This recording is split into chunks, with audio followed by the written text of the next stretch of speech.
Hi అండి. ఈనాడు దిల్సే with మీ అంజలిలో నా special guest ఎవరు అని అంటే రమారావి గారు. ఏమండి కరెక్టే చెప్పానా? రమారావి అంటున్నారు. రమారావి ఎవరు ఏంటి అనేది నేను పెద్దగా పరిచయం చేయక్కర్లేదని అనుకుంటున్నాను. ఎందుకు అనంటే ఆవిడ చెప్పే కథలు చిన్నపిల్లల నుంచి ఆల్మోస్ట్ పెద్దవాళ్ళ వరకు కూడా మనం చిన్నప్పుడు చందమామ పుస్తకాలు లేకపోతే ఇంకే కథల పుస్తకాలు చదువుకుని రిలాక్స్ అయ్యి ఏదో ఒక నీతి కథలో తెలుసుకునేవాళ్ళం. ఈరోజు మన కళ్ళకు పని చెప్పాల్సిన అవసరం లేదు. రమగారి కథలు అలా ప్లే చేసి మా ఇంట్లోనే ఎస్పెషల్ నేను పిల్లలు ప్రతిరోజు రాత్రి ఆవిడ మీ కథలు అలా ప్లే చేసి అలా నిద్రపోతామండి. విని అమ్మాయి అయిపోయిందా రైట్ నిద్రపోతాం అలాగే. సో మిమ్మల్ని ఇలా చూడడం నిజంగా చాలా సంతోషంగా ఉందండి. Welcome to my show Dilse with me Anjali. Ramarao గారు థ్యాంక్ యూ. నేను ఇది ఎక్స్పెక్ట్ చేయలేదు. నిజంగా చాలా సంతోషంగా ఉంది మిమ్మల్ని ఈరోజు ఇలా కలవడం. ఎందుకు అనిపించింది అసలు మీకు ఈ కథలు ఇలా చెప్పాలి అని థాట్ ఎందుకు వచ్చింది మీకు? యాక్చువల్గా ఇది నా థాట్ కాదు. అవునా? నిజం చెప్పాలంటే నేను మామూలుగా కథలు ఎప్పుడూ చెప్తూనే ఉంటాను. ఏదో ఒక సందర్భంలో మామూలు జనరల్ టాక్లో కూడా మామూలుగా మాట్లాడేటప్పుడు కూడా కథలు చెప్పే అలవాటు ఉంది నాకు. ఓకే. ఒక స్కూల్లో కథలు చెప్తుండేదాన్ని. అనుకోకుండా ఇప్పుడు నన్ను గెస్ట్గా నన్ను పిలిచిన జయ వాళ్ళ అమ్మగారితో పరిచయం అయింది నాకు. ఓకే. తనకేదో ప్రోగ్రామ్కి అవసరపడి వాళ్ళు నా కోసం వెతుకుతున్నారు, నా ఫోన్ నెంబర్ కోసం. నేను ఇంకొక ఫ్రెండ్తో కలిసి విజయలక్ష్మి అని తనకి నేను గాడ్ సిస్టర్గా ఉంటాను. ఓకే. సో నేను వెళ్తున్నాను, మీరు నన్ను వాళ్ళు అడిగారన్నమాట. తను చెప్పలేదు నాకు. ఓకే. నాకు పని ఉంది సుమన్ టీవీలో, మీరు రండి అని నన్ను తీసుకెళ్ళింది తనకు తోడు. ఓకే. నేను అక్కడికి వెళ్ళాక నాతో ఒక కథ చెప్పించారు, నాన్న పులి. ఓహో, చాలా సింపుల్ కథ కదా, వాళ్ళు ఇంప్రెస్ అవుతారని నేను అనుకోలేదు. బట్ అతను ఏమన్నారంటే ఈ సేమ్ డిక్షన్ మీరేం మాట్లాడుతున్నారో అదే కావాలి అన్నారు. జస్ట్ ఒక ట్రయల్ లాగా చేసాము. అది ఇంత బాగా వర్కౌట్ అవుతుందని నేను అనుకోలేదు. ఓకే. అంటే all credit goes to Jaya and Vijayalakshmi. Okay. ఇందులో నా ప్రయత్నం అంటే నేను ప్రత్యేకంగా దీనికోసం ట్రై చేసింది అయితే సీరియస్లీ ఏం లేదు. అంటే మీది ఎలా ఉంటుందంటే అండి చాలా న్యాచురల్గా మన ఇంట్లో వాళ్ళు మన కోసం కథ చెప్పినట్టుగా ఉంటుంది తప్ప ఒక ఛానల్ కోసం లేదా ఒక టీవీలో వర్క్ చేసే ఆ హంగులు ఆర్భాటాలు హంగామాలు ఏమీ లేకుండా మన ఇంట్లో పర్సన్ నాకే చెప్తున్నారు కదా, మన ఇంట్లో చుట్టాలు లేదా మన రిలేటివ్స్ నా మనిషి నాకు చెప్తున్నారు అన్నట్టుగా ఉంటుంది మీరు కథ చెప్తే. అందరూ అలాగే ఫీల్ అవుతాను నిజంగా. ఇది ఒక కొత్త ఎరా అండి మీరు మొదలు పెట్టింది. అంటే నేను అట్లా అనుకోవట్లేదు అంజలి. నిజం చెప్పాలంటే నేను మామూలుగా కూడా ఇలాగే మాట్లాడతాను. నాకు స్క్రీన్ ప్రెజెన్స్ మీద పెద్దగా అవగాహన లేదు, పెద్ద కెమెరా ఫ్రెండ్లీ కూడా కాను. నేను ఎలా ఉన్నానో ఇంకా అలాగే నన్ను వాళ్ళు తీసేసుకున్నారు, నేను చెప్పేశాను అంతే. దానికోసం ట్రై చేసామనుకోండి నేను కొంచెం ఏదైనా యాక్ట్ చేసి ఉండేదాన్నేమో. నా ప్రయత్నం ఏం లేదు కదా, అనుకోకుండా జరిగింది. ఇది జరిగింది ఇలా కంటిన్యూ అయిపోయింది అనమాట. నేను ఎప్పుడూ అలాగే ఉంటాను, బయట లోపల కూడా ఏం తేడా లేదు. అవును. దాన్ని జనాలు అంత ప్రజలు యాక్సెప్ట్ చేయటమే నా అదృష్టం నిజంగా. అవును నిజంగా. అయితే ఈ తరం పిల్లలు చాలా అదృష్టవంతులు అనిపిస్తుంది నాకు. ఎందుకంటే మా అప్పుడు చందమామ పుస్తకాలు వచ్చి చదువుకుని ప్రతి తెలుసుకునేవాళ్ళం. ఇప్పుడు పుస్తకాలు చదవడం అనేది చాలా మట్టుకు తగ్గిపోయింది, తెప్పించుకోవడం తగ్గిపోయింది. ఇంట్లో ఉన్న ఇవేం చదువుతాంలే మాట్లాడితే ఫోన్లు లేదంటే ల్యాప్టాప్లు కెండిల్ ఇవే సరిపోతున్నాయి. కానీ పెద్దవాళ్ళు లేరు ఇప్పుడు కథలు చెప్పడానికి, తల్లిదండ్రులు పిల్లల దగ్గర ఉండే అవకాశం లేదు. అదే. సో ఇక పిల్లలకి ఏదైనా నీతి తెలుస్తుంది ఒక కథల రూపంలో అంటే అది రమారావి గారి దారని ఈరోజు నాకు తెలిసినంత వరకు. ఎందుకంటే నేను చాలామందికి చెప్పాను, మా అన్నయ్య పిల్లలకి మా పెద్దమ్మ గారి పిల్లలు వాళ్ళందరికీ రమారావి అని కొట్టండి, అందులో మంచి కథలు దొరుకుతాయి. మీరు ఉన్నా లేకపోయినా వాళ్ళు ఏదో టైం వేస్ట్ చేసేస్తున్నారు ఫోన్లో లేదా ఇంకేదో చేస్తున్నారు బదులు అట్లీస్ట్ ఇది వింటే కనీసం ఎంతో కొంత మంచి తెలుసుకుంటారు ఆ కథల ద్వారా అని చెప్పి. సో మీరు దొరకడం నేటి జనరేషన్ పిల్లలకు అదృష్టంగా నేను డెఫినెట్గా భావిస్తున్నాను. రమా గారు అంటే పిల్లల కంటే తల్లులు ఎక్కువ వింటున్నారని అనిపిస్తుంది నాకు. నాతో కలిపి. అవును అవును. అంటే ఇప్పుడు జయ కూడా సీరియస్లీ తనకే ఒక కథ కావాలన్నమాట. అవును. అంటే ఇది నేనేమనుకుంటానంటే పిల్లలు వీటిని డైరెక్ట్గా చూస్తారని నేను భావించట్లేదు మొదటి రోజు నుంచి. తల్లులకి చెప్పటమే, తల్లులే పిల్లలకి. ఇప్పుడు నేను ఒక నేరేషన్ ఏదో ఒక పద్ధతిలో చెప్తాను, ఈ నా రకమైన భాష, ఇప్పుడు నా ప్రెజెన్స్, నేను పెద్దదాన్ని ఇలా కాకుండా ఇప్పుడు యంగ్ మదర్ అనుకోండి 25-30 ఇయర్స్ ఉంటాయి, పిల్లలకి తల్లులు చెప్పే విధానం ఒకటి ఉంటుంది, వాళ్ళ భాష వాళ్ళ తాలూకా ఎక్స్ప్రెషన్ ఒక లెవెల్ ఉంటుంది కదా. అలాంటి దాంట్లో వీళ్ళు తెలుసుకున్న కథని ఆ లెవెల్లో కనుక పంపిస్తే ఇస్తే పిల్లలకి ఇంకా బాగా వెళ్తుందని భావిస్తాను నేను. ఇప్పుడు నేను ఒక మాట చెప్పాను అనుకోండి మా అబ్బాయికి, అదే మాట మా అక్కయ్య చెప్తే ఒక రకంగా ఉంటుంది, నేను చెప్తే దాంట్లో 4 తిట్లు యాడ్ చేసినప్పటికీ నేను చెప్పింది కరెక్ట్గా వెళ్తుంది నా పిల్లాడు కాబట్టి అట్లా వెళ్తాయని నేను అనుకున్నాను. ఇప్పుడు బాగా తెలుస్తుంది ఏంటంటే పిల్లలు కూడా చూస్తున్నారు అని ఇప్పుడు ఈ మధ్య తెలుస్తుంది అనమాట. అవునండి, కొంతమంది పిల్లలు కూడా ఫోన్లు చేస్తుంటారు. ఓకే, ఆ నెంబర్ దొరికేసరికల్లా మాట్లాడుతూ ఉంటారు. సో కొంతమంది పిల్లలు చూస్తున్నారు. అంటే కథ డైరెక్ట్గా కాకుండా కొంత డిస్కషన్ చేస్తున్నాం కదా, ముందు వెనక ఏదో మాట్లాడుతున్నాం. సో ఈ మాట్లాడే మాటలతోటి పిల్లలు ఏమైనా అఫెండ్ అవుతారా, కష్టపెట్టుకుంటారా అలా అనిపిస్తుంది నాకు. పిల్లలు ఇలా ఉంటారు, ఇలా చేస్తారు, వాళ్ళని మనం ఇలా చేయాలి అని చెప్పే మాటకి వాళ్ళు ఫీల్ అవుతారని భావిస్తున్నాను నేను. లేదు లేదు, ఎందుకంటే నేను చెప్తా చూడండి. ఇప్పుడు పెద్దవాళ్ళు చెప్పినట్టు పెరట్లో ఉన్న చెట్టు వైద్యానికి పనికిరాదని నేను ఎంత చెప్పినా తల్లి వాళ్ళ పిల్లలకి ఎంత చెప్పినా ఎక్కదు. అదే అన్లెస్ అదే విషయాన్ని చక్కగా మీ మాటల్లో గుచ్చినట్టుగా మీ మాట ఎక్కడా కూడా డైరెక్ట్గా వెళ్ళి సూత్తో గుచ్చినట్టుగా ఎక్కడా ఉండదు. చాలా సాఫ్ట్గా వెళ్ళి తగులుతూ ఉంటుంది అర్థం చేసుకునే వాళ్ళకి. అయితే వాళ్ళు అనేది ఏంటంటే, అమ్మ నువ్వు చెప్పినట్టే ఉంది కానీ మేడం చెప్తే వినబుద్ధి అవుతుంది, నాకు రమ్మగారు చెప్తే వినబుద్ధి అవుతుంది. మా అబ్బాయి 8th క్లాస్ చదువుతున్నాడు. వాడు ఏ రోజున అదే క్రికెట్ ఏదైనా చూస్తానంటే కనుక, సరే అయితే క్రికెట్ చూడొద్దు, రమ్మగారి స్టోరీ నీకు ఓకే కదా, సరే అదే పెట్టి నేను చూస్తాను ఫస్ట్ అని మొదలు పెట్టాడు. అంటే నా కోసం మొదలుపెట్టి ఏ రోజున వాడు మీద ఒక కథ వినకపోతే వాడు పడుకోని పరిస్థితి, ఆ స్టేజ్కి వచ్చాడు. ఈవేళ నాతో పాటు వస్తానని, కానీ వాడు ఇంకా రెడీ అవ్వలేదు. ఇంకా లేట్ అయిపోతుందిరా బాబు, ఇంకో రోజు మన ఇంటికి వెడదాంలే డెఫినెట్గా, రమ్మగారితో నీకు ఒక ఫోటో కావాలి, నీ డైరెక్ట్గా స్టోరీ వినిపిస్తాను నీకు అని చెప్పి ప్రామిస్ చేసి వచ్చేసాను. డెఫినెట్లీ అండి, అది ఎప్పుడు జరుగుతుందో చూడాలి. రమ్మగారు, మీ ఇంటర్వ్యూ అని నేను ప్లాన్ చేసుకున్నప్పుడు చుట్టుపక్కల మా ఫ్యామిలీ మెంబర్స్ అందరికీ చెప్పడం జరిగింది. వాళ్ళ ఇళ్లలో ఉన్న సమస్యలు ఏదైతే ఉన్నాయో ఒకసారి రమ్మగారిని అడిగి నాకు ఏదైనా కొంచెం ఒక సమాధానం తెప్పిస్తావా, ఒక సొల్యూషన్ తెప్పిస్తావా అని అడిగారు. ఒకటి ఏంటంటే, చంటి పిల్లలు ఉన్న ఇంట్లో ఇప్పుడు జాయింట్ ఫ్యామిలీస్ లేవు, వీళ్ళు ఉద్యోగాలకు వెళ్ళిపోవాల్సిన పరిస్థితి. ఎందుకంటే భగవంతుడు ఒక నేచర్ ఇచ్చేశాడు, ఒక ఆడవాళ్ళకి లక్షణాలు, మగవాళ్ళకి లక్షణాలు అనేవి శారీరకంగా మానసికంగా కూడా కొన్ని ప్రత్యేకమైన లక్షణాలు ఇచ్చేశాడు. వీటికి విరుద్ధంగా ఇప్పుడు విమెన్ కూడా ఉద్యోగం చేయాల్సి వస్తుంది. అలా అని పోనీ ఇంట్లో బాధ్యతలు జెంట్స్ ఎవరైనా తండ్రులు కానీ హస్బెండ్స్ కానీ ఎవరైనా షేర్ చేసుకుంటున్నారా అని అంటే అదొక పెద్ద క్వశ్చన్ మార్కే. ఎంతమంది చేసుకుంటున్నారు 100 మందిలో అని అంటే ఒక లేడీని కదిలిస్తే ఎవరి బాధలు వాళ్ళు చెప్పుకుంటారు. నిజంగా అందరూ షేర్ చేసుకుంటున్నారని మనం ఖచ్చితంగా చెప్పలేం, అలా అనుకోలేం. సో అలాని ఇటు ఇంటి పని, అటు పిల్లల పని బాధ్యతలు, అలాగే ఉద్యోగ బాధ్యతలు ఎక్కువైపోయి మానసికంగా శారీరకంగా ఎంతో స్ట్రగుల్ అయిపోతున్నారు విమెన్. వాళ్ళ ఆరోగ్యం గురించి కూడా వాళ్ళు పట్టించుకోని కండిషన్లో, తెలుసు వీళ్ళే ఈవిడ వండకపోతే అందరి ఆరోగ్యం ఉండదు అని తెలుసు, ఈవిడ ప్రాపర్గా లేకపోతే ఇల్లు సవ్యంగా నడవదని తెలుసు, అయినా వాళ్ళ గురించి వాళ్ళు పట్టించుకోరు. ఇలాంటి విమెన్కి ఎలా ఉండాలి అని మీ మాటల్లో ఒకసారి వినాలని అనిపించింది వాళ్ళందరికీ. ఇది పిల్లలు పుడుతుండగా, అంటే ప్రెగ్నెన్సీలో ఉండగా లేదా ప్రెగ్నెన్సీ తర్వాత పోస్ట్నేటల్ డేస్లో కూడా ఆడవాళ్ళు నేను చేసేయగలను అని మనకి ఎలా ఉంటుందంటే, మనం ప్రూవ్ చేసుకోవాలన్న ఒక పిచ్చి పాతకాలంలో లేనిది ఇప్పుడు ప్రబలింది. సరిగా చెప్పాలని పెరిగింది అనకూడదు, ప్రబలిందనే చెప్పాలి. నీ వల్ల కాదు అంటే వీళ్ళకి నచ్చదు. ఇవాళ రేపు ఈ జనరేషన్ ఆడపిల్లలకి నీ వల్ల కాదన్న మాట నచ్చక నా వల్ల అవుతుందని అన్ని పులుముకుంటారు. సరిగా చెప్పాలంటే, అంటే సీరియస్లీ చెప్పదలుచుకుంటే కనుక. అవును, ఈ పులుముకున్నది ఏమవుతుందంటే, పాత సామెత ఒకటి ఉంది, ఎత్తుకున్న బిడ్డ మొత్తుకున్న దిగదని. ఒకసారి ఎత్తుకోమనక మనం అలవాటు చేసామా, నాకు చెయ్యి నొప్పి పెడుతోందంటే పిల్లాడికి అక్కర్లా నీ చెయ్యి నొప్పొద్దు, నీ మెడ నొప్పొద్దు, వాడికి ఎత్తు కావాలంతే. ఇందులో పిల్లవాడు అంటే వాడు ఒకడే కాదు కదా, వాడి నాన్న తాత కూడా ఉంటారు అందులో. ఎప్పుడైనా సరే కుటుంబ సభ్యులకి విషయాన్ని షేర్ చేయకుండా మనం మొయ్యగలము అని కనుక బలవంతంగా నెత్తి మీదకి తీసుకుంటే ఇక ఎప్పటికీ మీరు షేర్ చేయలేకపోతారు. లిమిటేషన్స్ ఉంచుకోవాలి ఎవరైనా సరే. నేను కూడా, నాకు ఇదే జబ్బు ఉంది, నాకు కూడా ఉందా జబ్బు. ఇప్పుడు ఇంత ఏజ్ వచ్చాక ఇప్పుడు నా వల్ల కాదు అంటే, ఎందుకు నీ వల్ల కాదు అనే క్వశ్చన్ వస్తూ ఉంటుంది తప్పిస్తే, ఇక నువ్వు చేయలేవా అయ్యో పాపం అని ఎవరు అనరు. ఆ మాట ఎవరికి నచ్చదు. అందుకని ఇది చిన్న వయసులోనే మనం ఏం చేయాలంటే, మనకి ఒక లిమిటేషన్ ఉంచుకోవాలి. నేను ఇది చేయగలను, నేను ఇది చేయలేను, పోనీ ఈ విషయాన్ని ఇంత మటుకు చేస్తాను, తర్వాత నేను చెయ్యను అని చెప్పగలగాలి. ఈ చెప్పటం రాకపోతే అనుభవించాల్సిందే. ఇప్పుడు పిల్లలు చిన్నతనం, ఒక 3-4 ఏళ్ల చంటి బిడ్డ ఉన్నాడు అనుకోండి, 4 ఏళ్ల పిల్లాడంటే ఇక వాడి ఎంత మారంలో ఎంత విసుగులో వాడికి అన్నం పెట్టడం, వాడిని నిద్రపుచ్చడం, వాడి ప్రతిదీ ఒక కష్టసాధ్యమైన సంగతిగానే ఉంటుంది.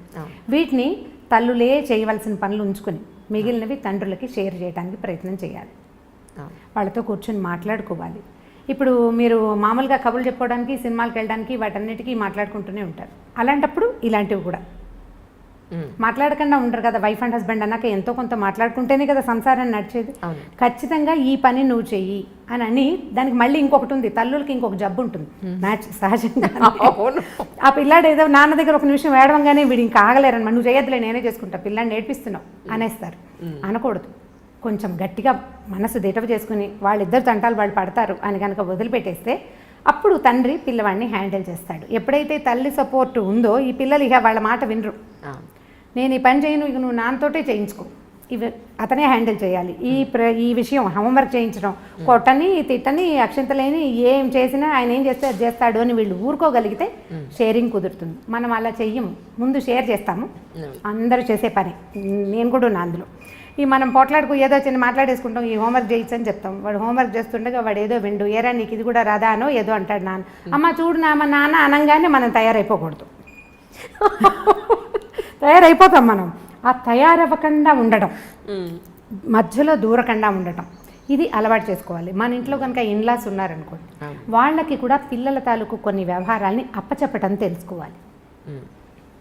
సాయంత్రం 7 నుంచి 9 దాకా తాతగారి దగ్గర కూర్చొని హోంవర్క్ చేసుకోవాలంటే తాత సరిగా చెప్పని సరిగా చెప్పకపోని మాట్లాడకూడదు. ఇప్పుడు బ్యారికేడ్స్ ఎవరికి కావాలి? మా ఆడవాళ్ళకే కావాలి. మనమే హద్దుల్లో ఉండాలి. ఈ హద్దు కనుక తెలుసుకుని ఉంటే అప్పుడు కుదురుతుంది.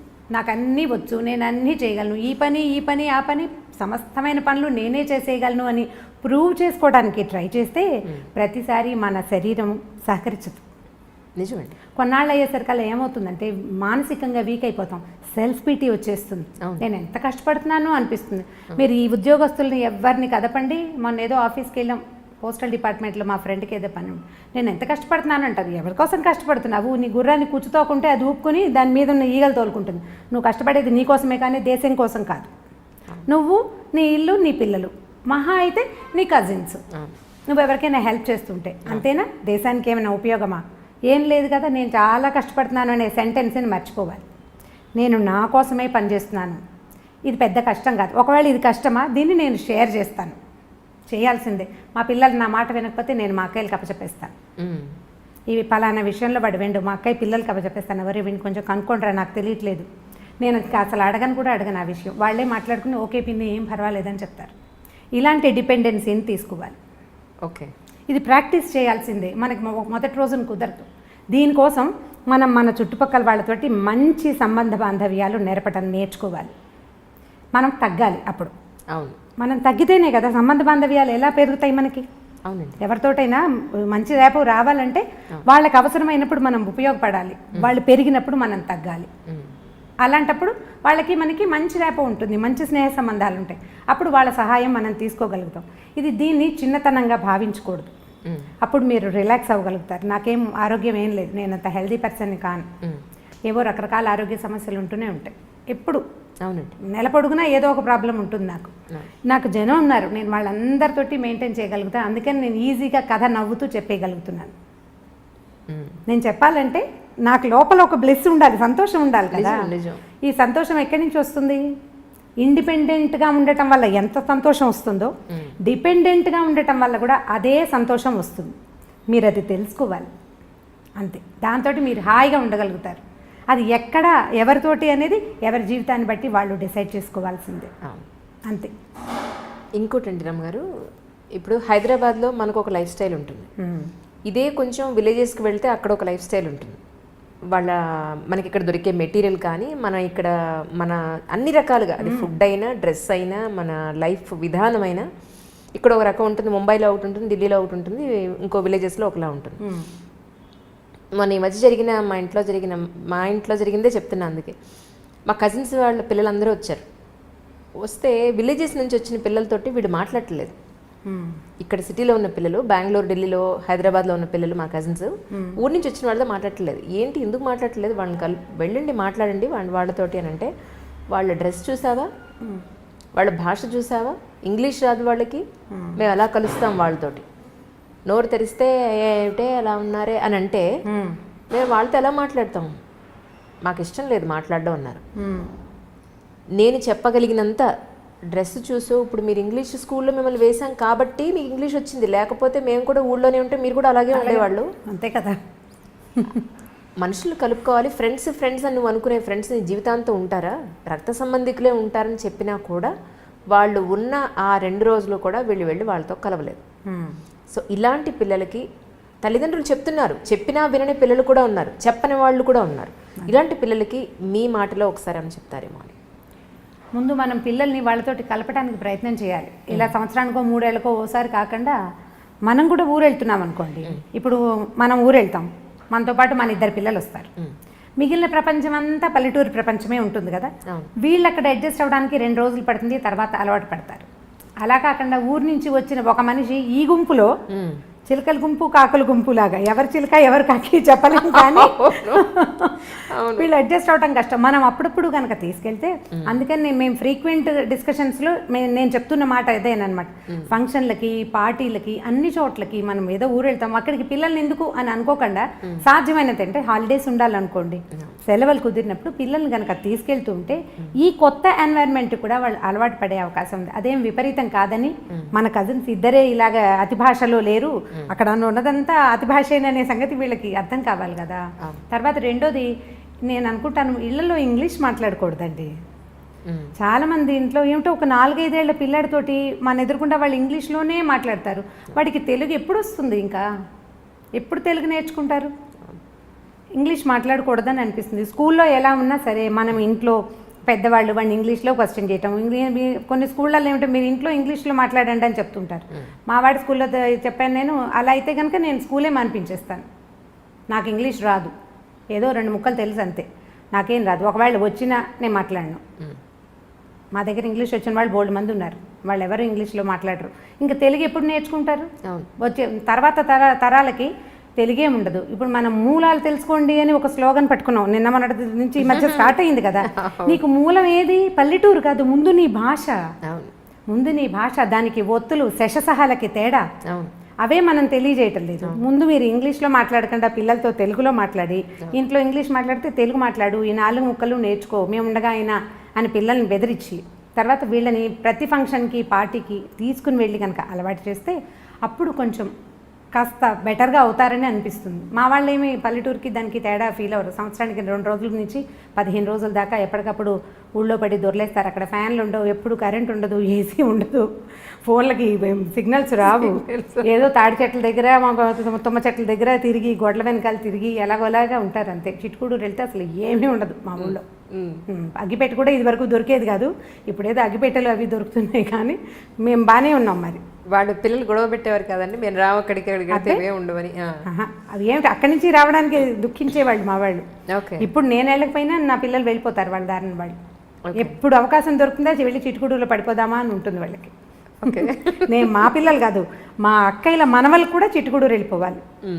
చెరువు, దాని గాలి, అక్కడ ఉండే ఆ గాలిలో కనపడే, అంటే వాళ్ళ పిల్లల మనసులకు అర్థమవుతుంది, ఒక ఫ్రీడమ్ ఉంటుంది అక్కడ. ఏ హద్దులు ఉండవు, ఎక్కద్దు, దూకద్దు, తిరగద్దు, ఎండలో తిరగద్దు, ఇలాంటివి ఏమి ఉండవు. ఓ చోట కూర్చో మాట ఏముండదు. అరే తాడి చెట్టు ఎక్కుతున్నాడు, హెల్ప్ చేయండి రా అని ఎవరో ఒకడు ఇంకో కుర్రాడు వచ్చి ఈ చిన్న పిల్లాడు తాడి చెట్టు ఎక్కుతుంటే వాడిని ఎక్కిస్తారనమాట పైకి. మా అబ్బాయిలు కొబ్బరి చెట్లు అవి ఎక్కడం వచ్చు. మేము సిటీలోనే వాళ్ళు పుట్టి పెరిగిన, వాళ్ళ నాన్నగారు కూడా ఇక్కడే పుట్టి పెరిగారు. అయినా సరే వెళ్ళటం వల్లే వదిలేయండి కాస్త. ఇప్పుడు మనకు చుట్టాలు లేరనుకుందాం, పల్లెటూళ్ళు తీసుకెళ్ళండి, ఎక్కడైనా స్టే చేసేందుకు అవకాశం తీసుకుని. మీరు అలా గనక వెళ్తే మూలాలు తెలుసుకోవటం కాదు, వాళ్ళని వాళ్ళు తెలుసుకుంటారు. మనం ఇవాళ దీంతోటే పుట్టలేదు, ఇంతకుముందు ఇంకోటి కూడా మన జీవితాల్లో ఉండేది అనే సంగతి వాళ్ళకి అర్థం అవుతుంది. ఇదే ప్రత్యేకమైన విషయం కాదు, మీరు అడిగారు కాబట్టి నేను ఆన్సర్ చెప్పాను, కానీ సహజంగా జరిగిపోతున్నాయి ఇవి. ప్రత్యేకంగా ఏం చేయట్లేదు, మూలాలు తెలుసుకోవడం కోసం వెళ్తున్నాం మేము, మా ఊరు మేము వెళ్తున్నాం అంతే. అలాగే ఇంకొకటి రమ్మారు,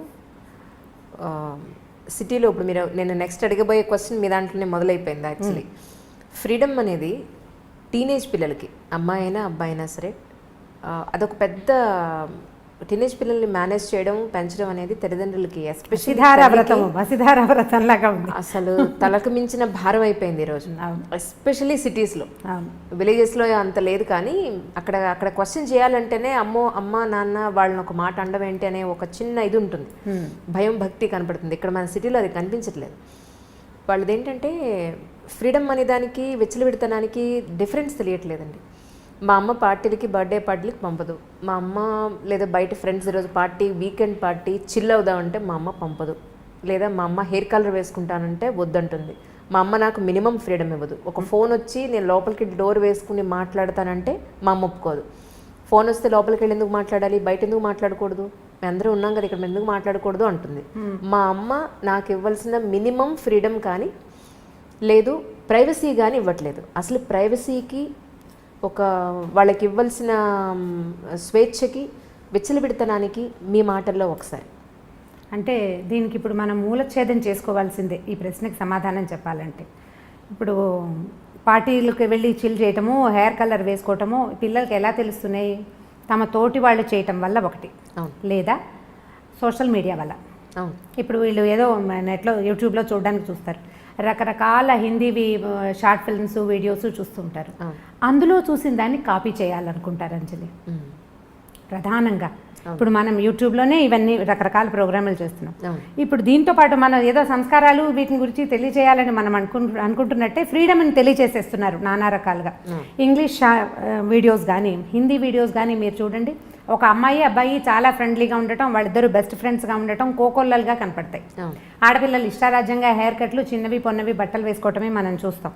ఇప్పుడు మనం చూసిన పిల్ల న్యాచురల్లీ అది కాపీ చేయాలని అనుకుంటుంది. అది జరిగేదే కదా. అక్కడి నుంచి ఓ 10 మంది పిల్లలు చూసారనుకోండి, ఓ 2 పిల్లల తల్లులు కొంచెం ఫ్రీగా ఆలోచించేవాళ్ళు, పిల్లలు ఇష్టారాజ్యంగా పోనీ ఇవాళ రేపు ఫ్యాషన్ అని భావించేవాళ్ళు ఓ 2 చేయనిస్తారు. మిగిలిన 8 మందికి వాళ్ళ మీద ఫ్యాన్సీగా ఉంటుంది.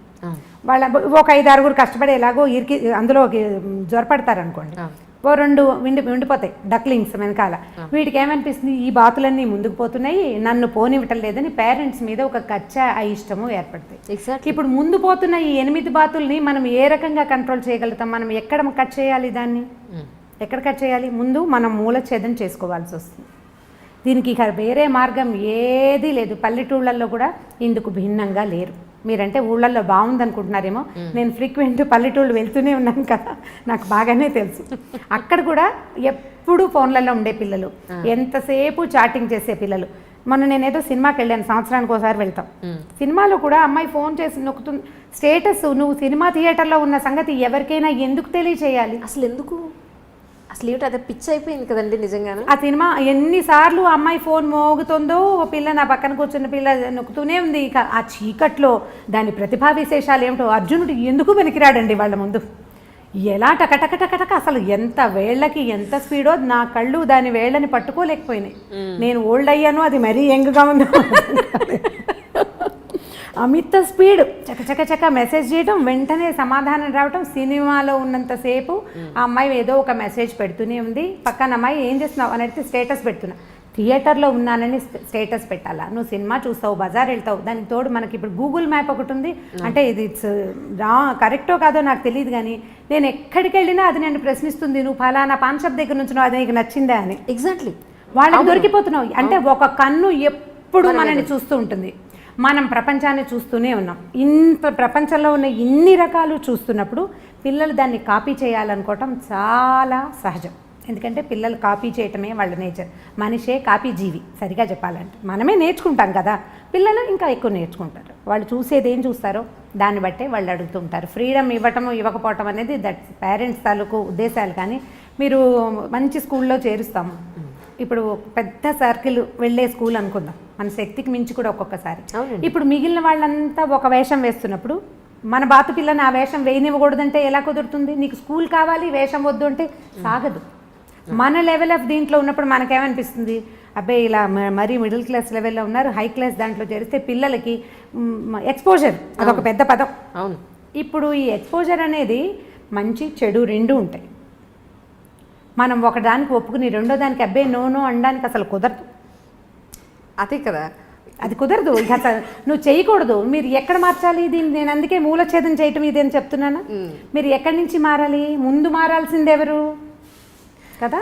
మరి అలా కాదు. మరి ఇప్పుడు బాగా చదివించాలనే ఉద్దేశంతో ఒక మంచి స్కూల్లో వేద్దాం, మనకి ఇన్కమ్ లేకపోయినా సరే ఏదో కష్టపడి చేద్దామని జాయిన్ చేస్తుంటే చదువు కాకుండా మిగిలిన విషయాలు నేర్చుకుంటున్నారు తప్ప చదువు నేర్చుకుని రావట్లేదు. చదువు నేర్చుకుంటారు. ఇప్పుడు ఇది ఎలా ఉందంటే వర్షం పడాలి, నేను అనుకున్న చోటే నేను ఎక్కడ తవ్వాను అక్కడే పడాలంటే ఎలా కుదురుతుందండి?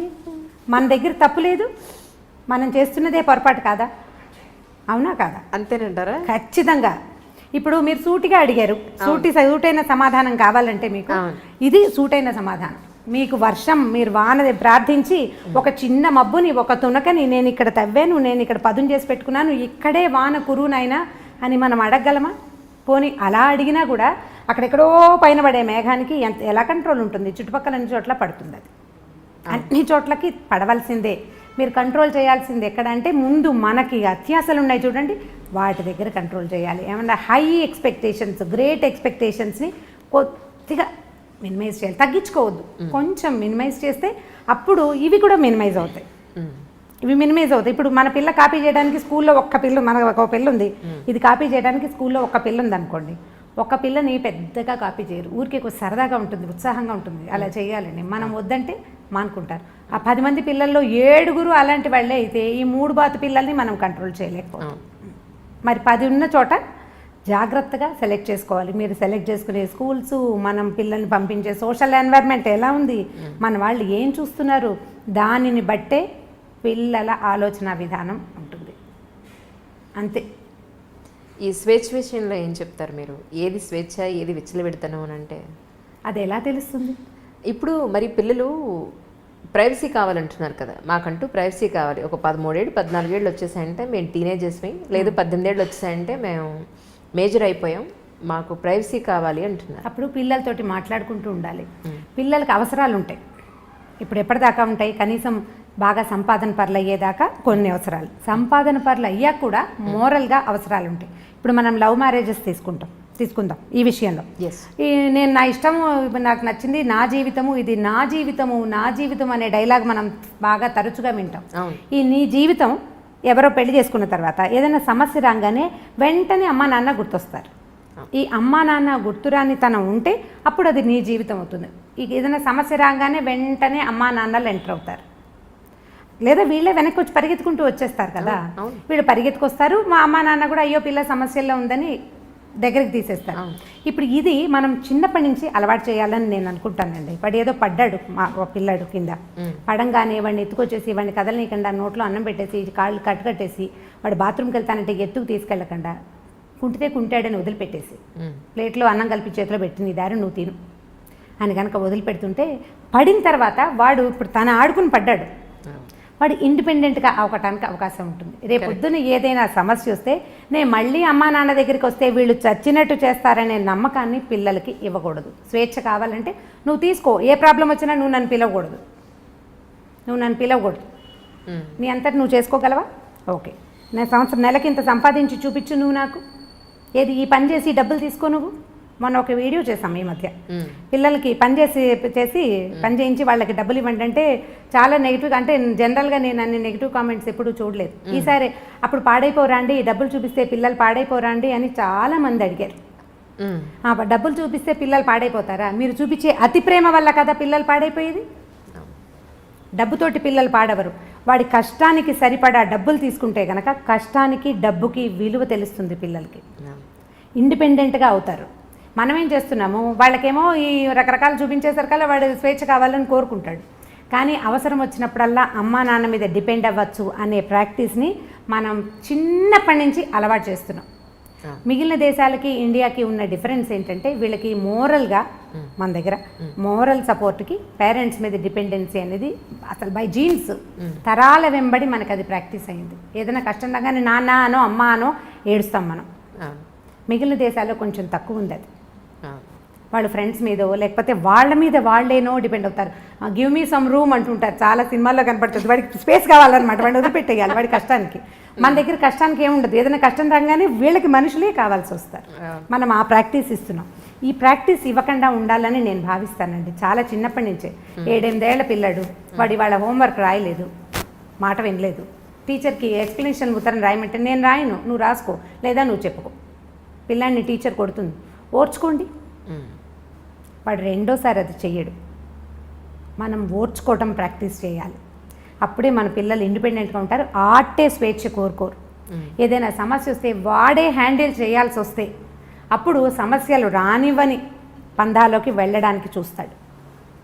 ఇప్పుడు మనం మామూలుగా కొంచెం పెద్ద అయ్యాక తీసుకుందాం, టీనేజర్స్గా మనం కూడా ఉన్నాం కదా, అప్పుడు మనకేం ఒళ్ళు తెలియలేదు ఎవరైనానో. అంటే ఇప్పుడు ఉన్నంత స్వేచ్ఛ ఇది వరకు లేదనుకోండి, ఇప్పుడు తెలుస్తుంది. ఇప్పుడు మన పిల్లలు వచ్చాక మనం కూడా ఇలాగే చేసాము అని జ్ఞాపకం వస్తుంది. మన అమ్మలు ఒకరు సపోర్ట్ చేస్తుంటారు, మా పిల్లలు ఇలా చేయలేదమ్మా అంటుంటారు. ఏ కాలానికి ఆ కాలమే, ఎప్పటిదప్పుడే. ఆ రోజుల్లో అదే ఎక్కువ.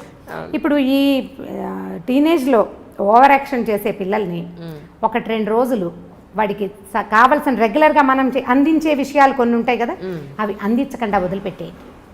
ఓకే, ఇది ఒక సొల్యూషన్ కింద వాడుకోండి. అయితే పిడికి బియ్యానికి ఒకే మంత్రంలాగా అన్నిటికీ ఇదే చేయకూడదు. ఓకే, అన్నిటికీ కాదు. టీనేజ్ పిల్లాడంటే 16 ఏళ్ళు 18 ఏళ్ళు అనుకోండి, వాడికి మార్నింగ్ ఎవరో ఒకళ్ళు నిద్ర లేపాలి, కాఫీయో టీయో పాలో ఎవరో ఒకళ్ళు ఇవ్వాలి. వాడంతటి వాడు ఏం చెయ్యడు. వాడి బట్టలు ఇస్త్రీలో ఉండాలి, లేకపోతే వాడి షూస్కి సాక్స్కి అంటే లంగర్ అందదు కదా, అవి ఎక్కడో ఇవి ఎక్కడో ఉంటాయి. ఆ రెండింటిని సింక్రనైజ్డ్గా తల్లులు పెడుతుంటారు సాధారణంగా. ఈ సింక్రనైజేషన్లో అవి చెయ్యొద్దు. చేయకుండా వాడే వెతుక్కుని, వాడే తీసుకుని, వాడే టవల్ ఆరేసుకుని, వాడే టవల్ తీసుకుని ఇలాంటి పనులు కొద్ది రోజులు కనుక చేయనిస్తే కొంత బుద్ధి వస్తుంది. ఇది నాకు ప్రాక్టికల్గా తెలుసు. యూనివర్సిటీకి వెళ్ళకముందు, ఖరగ్పూర్ వెళ్ళకముందు మా అబ్బాయికి వెళ్ళి 2 ఏళ్ళ తర్వాత మా అబ్బాయికి చాలా డిఫరెన్స్ ఉంది. ఎంత డిఫరెన్స్ అంటే హస్తిమశకాంతరాన్ని నేను గమనించాను. నేను ఎక్కడైనా కూర్చుంటే మంచినీళ్ళమ్మ నువ్వు లేవకు నేనే తీసుకుంటాను. అంతకుముందు అమ్మ మంచినీళ్ళు, అమ్మ అమ్మ అమ్మ అమ్మ ఇక అమ్మ పాటకి అంతులేని పాటగా ఉండేది. దానికి అంతు వచ్చింది. నువ్వు లేవకలేదు, తలుపు కొట్టినా వాడు అన్నం తింటూ లేచి తలుపు తీయటానికి రెడీ అయిపోతున్నాడు. సో డిఫరెన్స్ ఖచ్చితంగా వస్తుంది. వాడే చేసుకోవాల్సి వస్తే వాళ్ళకి కొంత జ్ఞానం వస్తుందండి. మన దగ్గర ఉన్న పిల్లల్ని మీరు ఇలా చేసి చూడండి. ఈ పని మనం 9 ఏళ్ల పిల్లలకి దగ్గర నుంచి స్టార్ట్ చేయొచ్చు. 9 లోపల డిపెండెన్సీ ఉంటుంది. చిన్న పిల్లలు 9 నుంచి వీళ్ళకి ప్రీ టీన్స్ మొదలైపోతాయి ఖచ్చితంగా. ఆడ మగ కూడా. ఆడపిల్లలు ఇంకా కొంచెం ఉండే ఉన్నారు ఇవాళ. రేపు పాత రోజుల్లో 14 వస్తే గానీ ప్యూబర్టీ అంటే టీన్స్ ఎఫెక్ట్ తెలిసేది చాలా.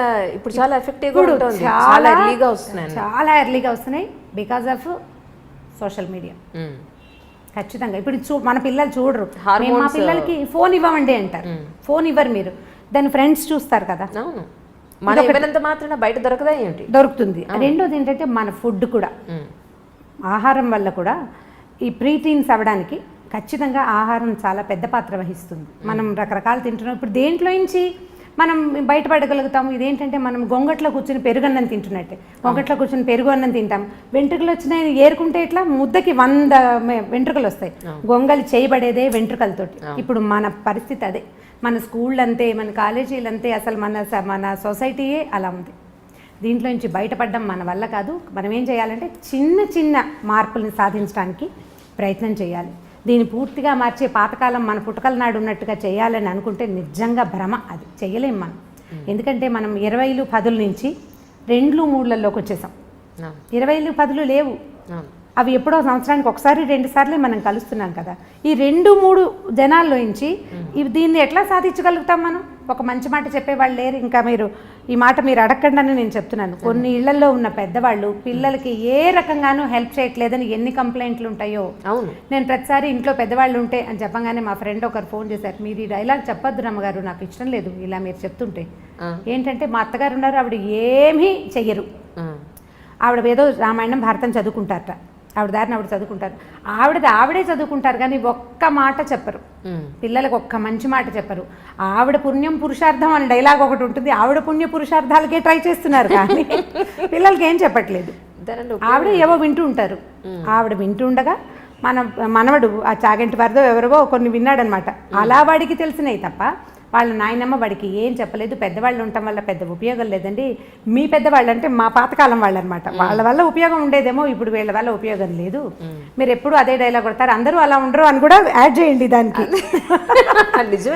నిజమే ఇది కూడా యాక్సెప్ట్ చేయాల్సిన విషయమే. అంటే ఇప్పుడు నేను మా ఇంట్లో మా పెద్దకాయలను చూస్తాను. మా పెద్దకాయలు అంటే నాకంటే మా పెద్దకాయ దాదాపుగా 25 ఏళ్ళు పెద్దది. తన పిల్లలు కూడా నాకంటే పెద్దవాళ్ళు. మా అక్కయ్య ఉంటే ఎంత హెల్ప్ఫుల్గా ఉంటుందో వాళ్ళ ఇంట్లో. చాలా మంచి మాటలు, ఏదైనా సరే నాయనమ్మ చెప్తుంది అనుకుంటారు. ఈవెన్ మా పిల్లలు కూడా పెద్దమ్మ మీద చాలా ఎమోషనల్గా డిపెండ్ అవుతారు. తను లేదు ఈ ఊళ్ళో లేదని ఎంత ఫీల్ అయిపోతారో, పెద్దమ్మ లేదు అని. ఇప్పుడు కొంతమంది వాళ్ళు కుదురుతాయి అవి, కొంతమందికి సాధ్యపడకపోవచ్చు.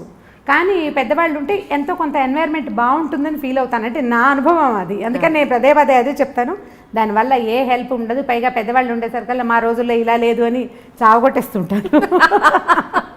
ఇంకొకళ్ళు చెప్పారు అసలు ఒక 20 సంఖ్యలో కనీసం ఇవి ఉన్నాయన్నమాట.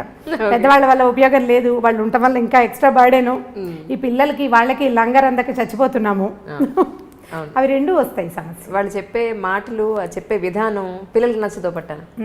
మన వాళ్ళ ప్లేస్లో ఉన్న వాళ్ళకి అమ్మమ్మ ఎప్పుడూ ఇంతే, లేదా మా అమ్మ ఎప్పుడూ ఇంతే. ఇప్పుడు అమ్మమ్మలు కూడా మారాలి, కొంచెం అప్ టు డేట్ అవ్వాలన్నమాట. వాళ్ళు కూడా అప్ టు డేట్గా ఏదో అంటే కొంచెం పెరగాలి వాళ్ళును. పాత పద్ధతుల నుంచి కొంచెం బయటకు వస్తే కొద్దిగా ఏదైనా కొంత పిల్లలతోటి సంబంధ బాంధవ్యాలు ఏర్పరచుకునేందుకు అవకాశం ఉంటుంది. నిజం నిజం. అలాగే ఏమంటే పొల్యూషన్, ఎక్కడ చూసినా పొల్యూషన్ పెరిగిపోయింది. మనం ఏది పాలు తాగే పాల దగ్గర నుంచి రాత్రి పడుకోబోయేంత వరకు కూడా అంతా కల్తీనే. పిల్లలు బయట చూస్తే మనం ఇచ్చే బాక్సులు వాళ్ళు తింటారన్న గ్యారంటీ లేదు. డబ్బులు ఇస్తే ప్రాపర్గా ఏ పళ్ళో లేకపోతే ఇంకోటి తింటారన్న గ్యారంటీ లేదు. ఏం తింటారో మొత్తానికి ఆరోగ్యం చెడగొట్టుకుని అయితే వస్తారు అల్టిమేట్గా. మీరు చిన్నప్పుడు డబ్బులు ఇస్తే పళ్ళు కొనుక్కొని తిన్నారా? మాకు తాండ్ర దొరికేది మా ఊళ్ళో. అదే మీరు చేయలేదు, పిల్లల్ని చేయాలనుకుంటున్నారు. సో వాళ్ళ హెల్త్ విషయంలో ఎలా ఉంటే బాగుంటుంది అనేది కొంచెం ప్లాస్టిక్ని తగ్గించుకోవాలి మనమే ఇంట్లో. ప్లాస్టిక్ని తగ్గించుకోవటము మనం అంటే ఈ ప్రశ్నలన్నిటికీ మూలాలే ఉన్నాయండి. ప్రతిదానికి ఏ క్వశ్చన్ అడిగినా ఇది మనం మొదలుపెట్టింది మనమేనని ఆన్సర్ వచ్చేలాగా ఉంటుంది. మనం మొదట మానవుడు నిప్పు కనిపెట్టాడు కదా, అగ్ని కనిపెట్టారు. అగ్నితోటి ప్రమాదం ఉంటుందని కూడా తెలుసుకున్నాడు. హ్యాండిల్ విత్ కేర్ కదా. ఇప్పుడు తర్వాత కనిపెట్టిన ప్రతి వస్తువు, మన జీవన సౌలభ్యానికి వాడుకునే ప్రతి విషయము హ్యాండిల్ విత్ కేర్గానే ఉంది. మొదట పొయ్యి పెట్టుకునేవాళ్ళం, ఆ పొయ్యిలు అంటుకుని ఎప్పుడు ఇళ్ళు తగలపడిపోతుండే. మన చిన్నప్పుడు కూడా అగ్ని ప్రమాదాలు చూసేవాళ్ళం. గ్యాస్ స్టవ్ కనిపెట్టారు. బయోగ్యాస్ వల్ల అంత ప్రమాదం కొంచెం తక్కువ, ఎందుకంటే ఎక్కువ ఫ్లో ఉండదు కాబట్టి. కాల్ గ్యాస్ ఎంత సులువు, మొత్తం దేశం అంతా కాల్ గ్యాస్ అందించేసాం. దాంతో ప్రమాదాలు ఎంత ఎక్కువ ఉన్నాయి. ఇప్పుడు కారు, బైక్, స్కూటరు, మీరు ఏది పట్టుకోండి అవన్నిటికీ మనకి జీవితం ఎంత సులువు అయిందో వాటితోటి అంత ప్రమాదభూయిష్టంగానే ఉంది. మన సెల్ ఫోన్లు, ఇది వరకు ఎక్కడున్నామో ఎప్పుడో ఒక ల్యాండ్లైన్ ఫోన్ చేస్తే ఒక రకంగా తెలిసేది. ఇప్పుడు అనుక్షణము మనం ఎక్కడున్నామో మనం తెలియజేస్తున్నాము, లేదా అదే తెలుసుకుంటుంది. దాని రేడియేషన్ వల్ల ఎన్ని రకాల సమస్యలు వస్తున్నాయో, సెల్ టవర్ల వల్ల రేడియేషన్లు, దానివల్ల క్యాన్సర్లు, ఇదివరకు ఇన్ని లేవు. ఇప్పుడు మనం ఎక్కడ మానేసుకోవాలి? దేవి మానాలి? మనం ఏవేవి మానగలుగుతాము? ప్లాస్టిక్ మొదట లేదు, దాదాపుగా ఒక 25-30 ఏళ్ల క్రితం రేర్గా బట్టల షాపులో ఒక ప్లాస్టిక్ కవర్ ఇస్తే దాన్ని బహుభద్రంగా దాచేవాళ్ళం. 35 ఏళ్ల నాడు మా బందర్లో దోరడ్లాస్ అనే షాప్ ఉండేది. వాళ్ళ దగ్గర బ్రౌన్ పేపర్ తోటి బట్టలు, బ్రౌన్ పేపర్ కవర్లలో పెట్టేవాళ్ళు. అది వీడు పేపర్ కవర్ పెడతాడు, ఇవి చిరిగిపోతాయి అని మా అక్క ఎప్పుడు విసుకుంటూ ఉండేది. తర్వాత ప్లాస్టిక్ కవర్లు వస్తే ఇది హాయిగా ఉందనిపించేది. ఈ హాయి అంత హాయి కాదని, తర్వాత కాలంలో అది మనని కబళించేస్తుందని మనకు ఆనాడు తెలీదు. నిజం. ఇప్పుడు అది ఎట్లా అయింది? ప్లాస్టిక్ ఇక వామనావతారం లాగా ఎక్కడ పడితే అక్కడ త్రివిక్రమావతారం తాల్చేసింది ప్లాస్టిక్. ప్రతి చోట ఉంది కదా, భూమి ఆకాశాలు పట్టకుండా అయిపోయింది. ఏది మనం తీయలేం మన జీవితాల్లో నుంచి. కాబట్టి చిన్న చిన్న విషయాల్లో కనీసం మనం పొల్యూషన్ని తప్పించుకోగలిగితే ప్రయత్నం చేయటమే, అంతకంటే మనం ఏం చేయలేము. ఇందులో నుంచి బయటపడడం మన వల్ల కాదు. సేమ్ గొంగళి పెరుగన్నమే చెప్పుకోవాలి ఇక్కడ కూడా. పొల్యూషన్ నుంచి తప్పించుకోవడానికి ఈజీ మార్గాలు, కార్లు, ఒక కారులో ఒక మనిషి కాకుండా 3-4 పూల్ చేయటం, నడవగలిగే దూరాలకి బళ్ళు తీయకుండా నడిచి వెళ్ళటం, లిఫ్ట్లు అవి వాడకుండా ఉండటం, అవన్నీ కూడా ఇప్పుడు ఇండివిజువల్ థింగ్స్. ఇవి సొసైటీకి ఉపయోగపడతాయి. నేను చేస్తాను అనుకోండి, ఒక 5-6 నా చుట్టుపక్కల వాళ్ళు చేయకపోతే ఊరందరిది ఓ దారి, ఉలిపికట్టది ఇంకో దారి లాగా అవుతుంది, నాది ఇంకో దారి. అంతే కదా, అలాగే అవుతుంది. ఇప్పుడు మనం అందరం మాట్లాడుకుని కనుక ఈ ప్రయత్నం చేస్తే కొంత మటుకు బెటర్గా ఉంటుంది. ప్రయత్నం చేయాలి కదా. అందుకని నేను అనుకుంటాను సొసైటీస్లో, అపార్ట్మెంట్స్లో మాట్లాడుకుని ఈ పొల్యూషన్ని పక్కకి తీయడానికి ప్రయత్నం చేయాలేమోనని అనిపిస్తుంది. మనం ట్రై చేయాల్సిందే, లేకపోతే అవదు. దీనికి ఇనిషియేటివ్ ఎవరు తీసుకుంటారు? మళ్ళీ ఈ ఫోన్లు, మళ్ళీ మీటింగ్లు, ఒక మీటింగ్ కూర్చున్నప్పుడు ఒక చోట కూర్చున్నప్పుడు మళ్ళీ ప్లాస్టిక్ బాటిల్స్లో మంచినీళ్ళు, ఆ తర్వాత ఏమో డిస్పోజబుల్ గ్లాసులు, ప్లేట్లు తెచ్చుకుంటాం. మనమేమో పొల్యూషన్ కంట్రోల్ చేయాలనుకుంటున్నాం, మన దగ్గర ఇవన్నీ ఉంటాయి. ఇప్పుడు గవర్నమెంట్ బోర్డు అన్ని మీటింగ్లు జరుగుతాయండి.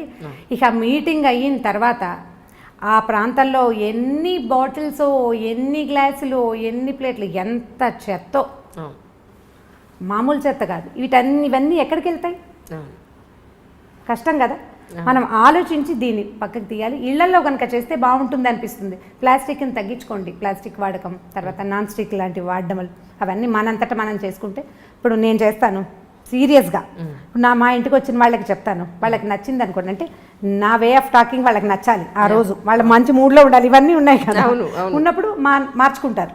ఇవాళ నుంచే అట్లా స్ప్రెడ్ అవుతుంది అంతే. 1:2, 1:3, మళ్ళీ 3:9 ఈ రకంగా వెళ్ళాలి. ప్రయత్నం చేస్తే మన ఇళ్లలో, కనీసం మన చుట్టాల ఇళ్లలో, నేను ఇది కొన్ను, ఈ వేరు కొన్ను, ఆ వేరు నేను కొన్ను. యాక్చువల్గా నాకు కూడా మొదట్లో ప్లాస్టిక్ వస్తువులు మంచి సరదా ఉండేది. కొన్నేళ్ల క్రితం ఆ కలర్ఫుల్గా ఉంటే అదే కదా చాలా బాగుంది, క్లీన్గా ఉంది, నీట్గా ఉంది అనిపించేది. ఎప్పుడైతే ఇది మన తినేస్తుంది అని అర్థమైందో ఒక 10 ఏళ్ళుగా నా అంతటి నేను ఏమీ కొనలేదు. వాటంతటా అవి వచ్చినవి ఓ రోజు వాడడం, మళ్ళీ జాగ్రత్తగా తీసి పక్కకు పెట్టడం. ఇది ఏంటంటే హ్యాండిల్ విత్ కేర్ అన్నాం కదా. అవసరమైనప్పుడు అత్యవసర స్థితిలో వాడుకోవటం, లేనప్పుడు దాన్ని రోజువారీ వాడకంలోకి పెట్టకూడదు. ఇప్పుడు మా దగ్గర బోల్ డబ్బాలు ఉన్నాయి, అవన్నీ ఏం చేయాలి, పారేయాలంటే పారేయద్దు, అత్యవసరానికి వాడుకోండి. ఎక్కడికో బయటకు వెళ్తాము, స్పిల్ అవ్వకుండా ఒక పదార్థాన్ని తీసుకెళ్ళాలి, అప్పుడు వాడుకోండి. స్పిల్ ప్రూఫ్గా ఉండే డబ్బాల్ని ఆ ఒక్క రోజుకి, అప్పుడు బాగానే ఉంటుంది కదా. దానికోసం ట్రై చేస్తే మనమే. ఇప్పుడు దీని అన్నిటికీ ఆడవాళ్లే ట్రై చేయాలా అంటే, మనం ట్రై చేస్తుంటే మనతో పాటు ఉన్న వాళ్ళు చచ్చినట్టు ట్రై చేస్తారు. రెండో దారి లేదు, రెండో దారి లేదు కదా. మరి నేను ఇలాగే చేస్తానంటే రెండో వాళ్ళు ఏం చేస్తారండి? అవును, అనే చెయ్యను అంతే. దానికోసం పోట్లాడక్కర్లేదు, చేయనంటమే, వినిపించుకున్నట్టు ఉండిపోవటం, వినపడినట్టు ఊరుకోవటం, వాటిని ప్రాక్టీస్లో పెట్టాలి ఏ ఆడవాళ్ళైనా సరే. ఇప్పుడు మనకు నచ్చిన విషయం ఒకటి ఉంది, వాళ్ళకి నచ్చలేదు అవతల వాళ్ళకి, ఏం చేస్తాము? 2 రోజులు పోరాడతాం. పోరాడేది ఏమిటి? నిశ్శబ్దం, ఊరుకున్నంత ఉత్తమం లేదని చెప్తారు. ఊరుకోవాలి, వినిపించుకోకుండా మన దారిని మనం చేస్తుంటే కొన్నాళ్ళకి ఆటోమేటిక్గా అది అలవాటు అయిపోతుంది అంతే. కానీ ఎంత కష్టం మాట్లాడకుండా, మన కోపం వచ్చినప్పుడు, మనకి యాంటీగా ఒక విషయం జరుగుతున్నప్పుడు, మనకు నచ్చంది జరిగినప్పుడు ఒక మాట అనకుండా కామ్గా ఉండాలంటే చాలా కష్టం కదండి. చాలా కష్టం. మీ వాళ్ళ అమ్మగారు ఏం చేసి ఉంటారో ఆలోచిస్తే ఈజీగా అనిపిస్తుంది. ఓకే, నిజంగా. ఎందుకంటే ఇప్పుడు మనకి లైఫ్ సులువైపోయింది కదా అంజలి. నిజం, ఎంత ఈజీ అయింది. సింపుల్గా బళ్ళ మీద, కార్ల మీద వెళ్ళిపోతున్నాం.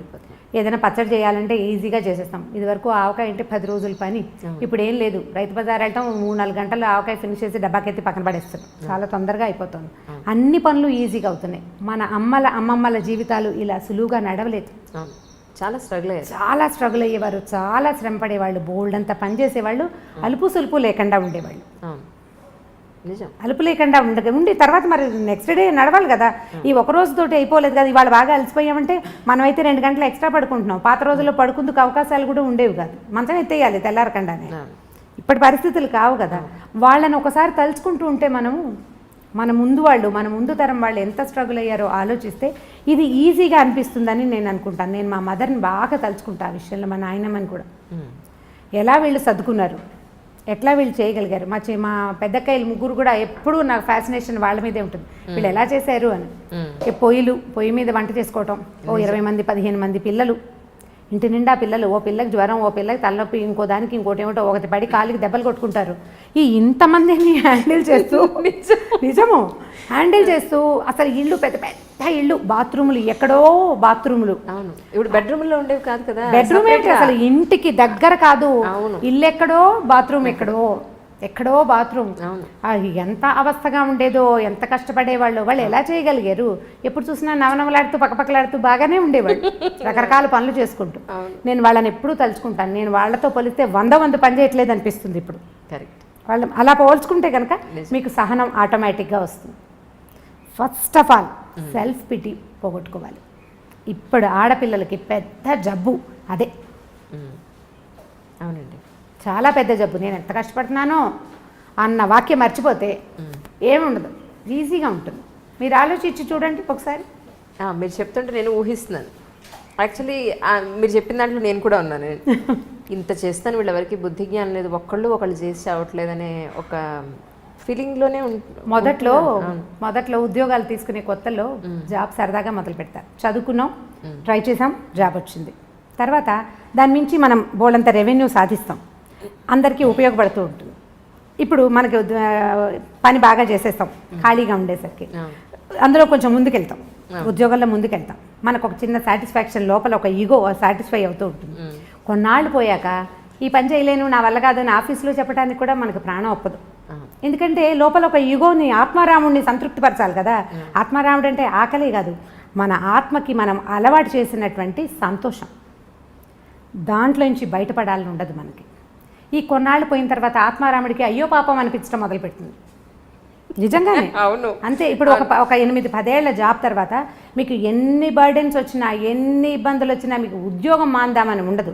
మొదటిది ఆ వస్తున్న డబ్బు, దానివల్ల ఉన్న ఉపయోగాలు అవి పెద్దగా కనపడతాయి. వీటన్నిటినీ మించిన అద్భుతమైన విషయం ఏంటంటే సాటిస్ఫాక్షన్. దేన్ని సాటిస్ఫై చేస్తున్నాము మనం? ఈగోని, ఆత్మ తృప్తి, దాన్ని పోగొట్టుకుందామని ఉండదు. అందుకని చేయలేకపోతాము. అప్పుడు మన మీద మనం ఆత్మారాముడికి జాలేస్తుంది అనమాట మన మీద. ఈ జాలేసేసరికి ఏమవుతుంది, మనం సెల్ఫ్ పిటీకి లోనయ్యి అవతల వాళ్ళని ఇబ్బంది పెడుతూ ఉంటాం. మీరు ప్రతి వాళ్ళు, ఇది వింటున్న ప్రతి వాళ్ళు, నా సెల్ఫ్ పిటీ తోటి నేను ఎవరెవరిని ఇబ్బంది పెడుతున్నాను అని కనుక ఆలోచించి లిస్ట్ రాస్తే మీరు ఊహించలేనంత పెద్ద లిస్ట్ వస్తుంది. చాలా పెద్దది ఆ లిస్ట్. నేను కష్టపడుతున్నాను అని మొదట మన అమ్మల నాన్నల దగ్గర నుంచి అందరినీ ఇబ్బంది పెడతాం మనం. మనకు తెలియకుండానే హర్ట్ చేస్తాం. దానికి లోన్ అవుతున్నది మనము, సెల్ఫ్ పిటీకి లోన్ అయ్యేది మనమైతే దానివల్ల సఫర్ అయ్యేది మిగిలిన వాళ్ళు అవుతారు. మొట్టమొదట తీసేయాలి. ప్రతి ఉద్యోగస్తులైన వాళ్ళు, ప్రతి ఆడవాళ్ళు, నేను ఇంట్లో ఎంతో కష్టపడుతున్నాను అనే డైలాగ్ని మర్చిపోవాలి. ఎవడి వంతు పని వాడు చేసుకుంటూ జీవితాన్ని ముందుకు తీసుకెళ్ళాలి. మీరు ఎట్లా అనుకుంటే చెట్లు చేమలు కూడా సెల్ఫ్ పిటీతోటి బాధపడాలి. వాటికి మనకి పెద్ద తేడా ఏం లేదు. వాటి పని అవి చేస్తున్నాయి, మన పని మనం చేస్తున్నాం. ఇలా కనుక అనుకుంటే మీకు సెల్ఫ్ పిటీ రాదు, మీరు ఇంకా ముందుకెళ్ళగలుగుతారు.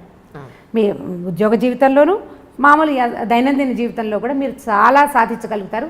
ఎక్కువ మందికి ఆదర్శంగా కూడా ఉండగలుగుతారు. సెల్ఫ్ పిటీ పడద్దు. నిజం. తర్వాత రమ్మగారు, పేర్లు చెప్పకూడదు. ఒక సమస్య ఏంటంటే, ఒక ఫోను ఒక ఇద్దరి దంపతుల జీవితాలని ఎలా నాశనం చేసింది అనేది. ఈరోజు హస్బెండ్ అతని ఫోన్కి అతని పాస్వర్డ్ పెట్టుకుంటున్నాడు, వైఫ్ ఈవిడ ఫోన్కి ఈవిడ పాస్వర్డ్ పెట్టుకుంటుంది. నేను అడిగింది ఏంటి అంటే వాళ్ళని, మీకు ఏ రహస్యాలు లేనప్పుడు మీ ఫ్యామిలీ అంటే మీ హస్బెండ్ దగ్గర, మీ వైఫ్ దగ్గర మీరు ఎందుకంత రహస్యంగా ఉండడం? మీరు ఏ మిస్టేక్ చేయనప్పుడు పాస్వర్డ్లు ఎందుకు? ఆవిడ గురించి మీకు మొత్తం తెలిసి, మీ గురించి ఆవిడికి మొత్తం తెలిసినప్పుడు పాస్వర్డ్లు ఎందుకు అని అన్నాను. లేదు మాకుండే సమస్యలేవో మాకుంటాయన్నారు. అలాంటప్పుడు నిజంగా ఒక అమ్మాయి ఇల్లు దాటి, 4 గోడలు దాటి, గడప దాటి బయటకు ఉద్యోగానికి పెడుతుంది అంటే ఎన్నో రకాలైన హెరాస్మెంట్స్ని మోగగా భరిస్తూ చేస్తూ ఉంటుంది. ఇది నిజం. అది తల్లికి చెప్పుకోలేకపోవచ్చు, హస్బెండ్కి చెప్పుకోలేకపోవచ్చు కూడా.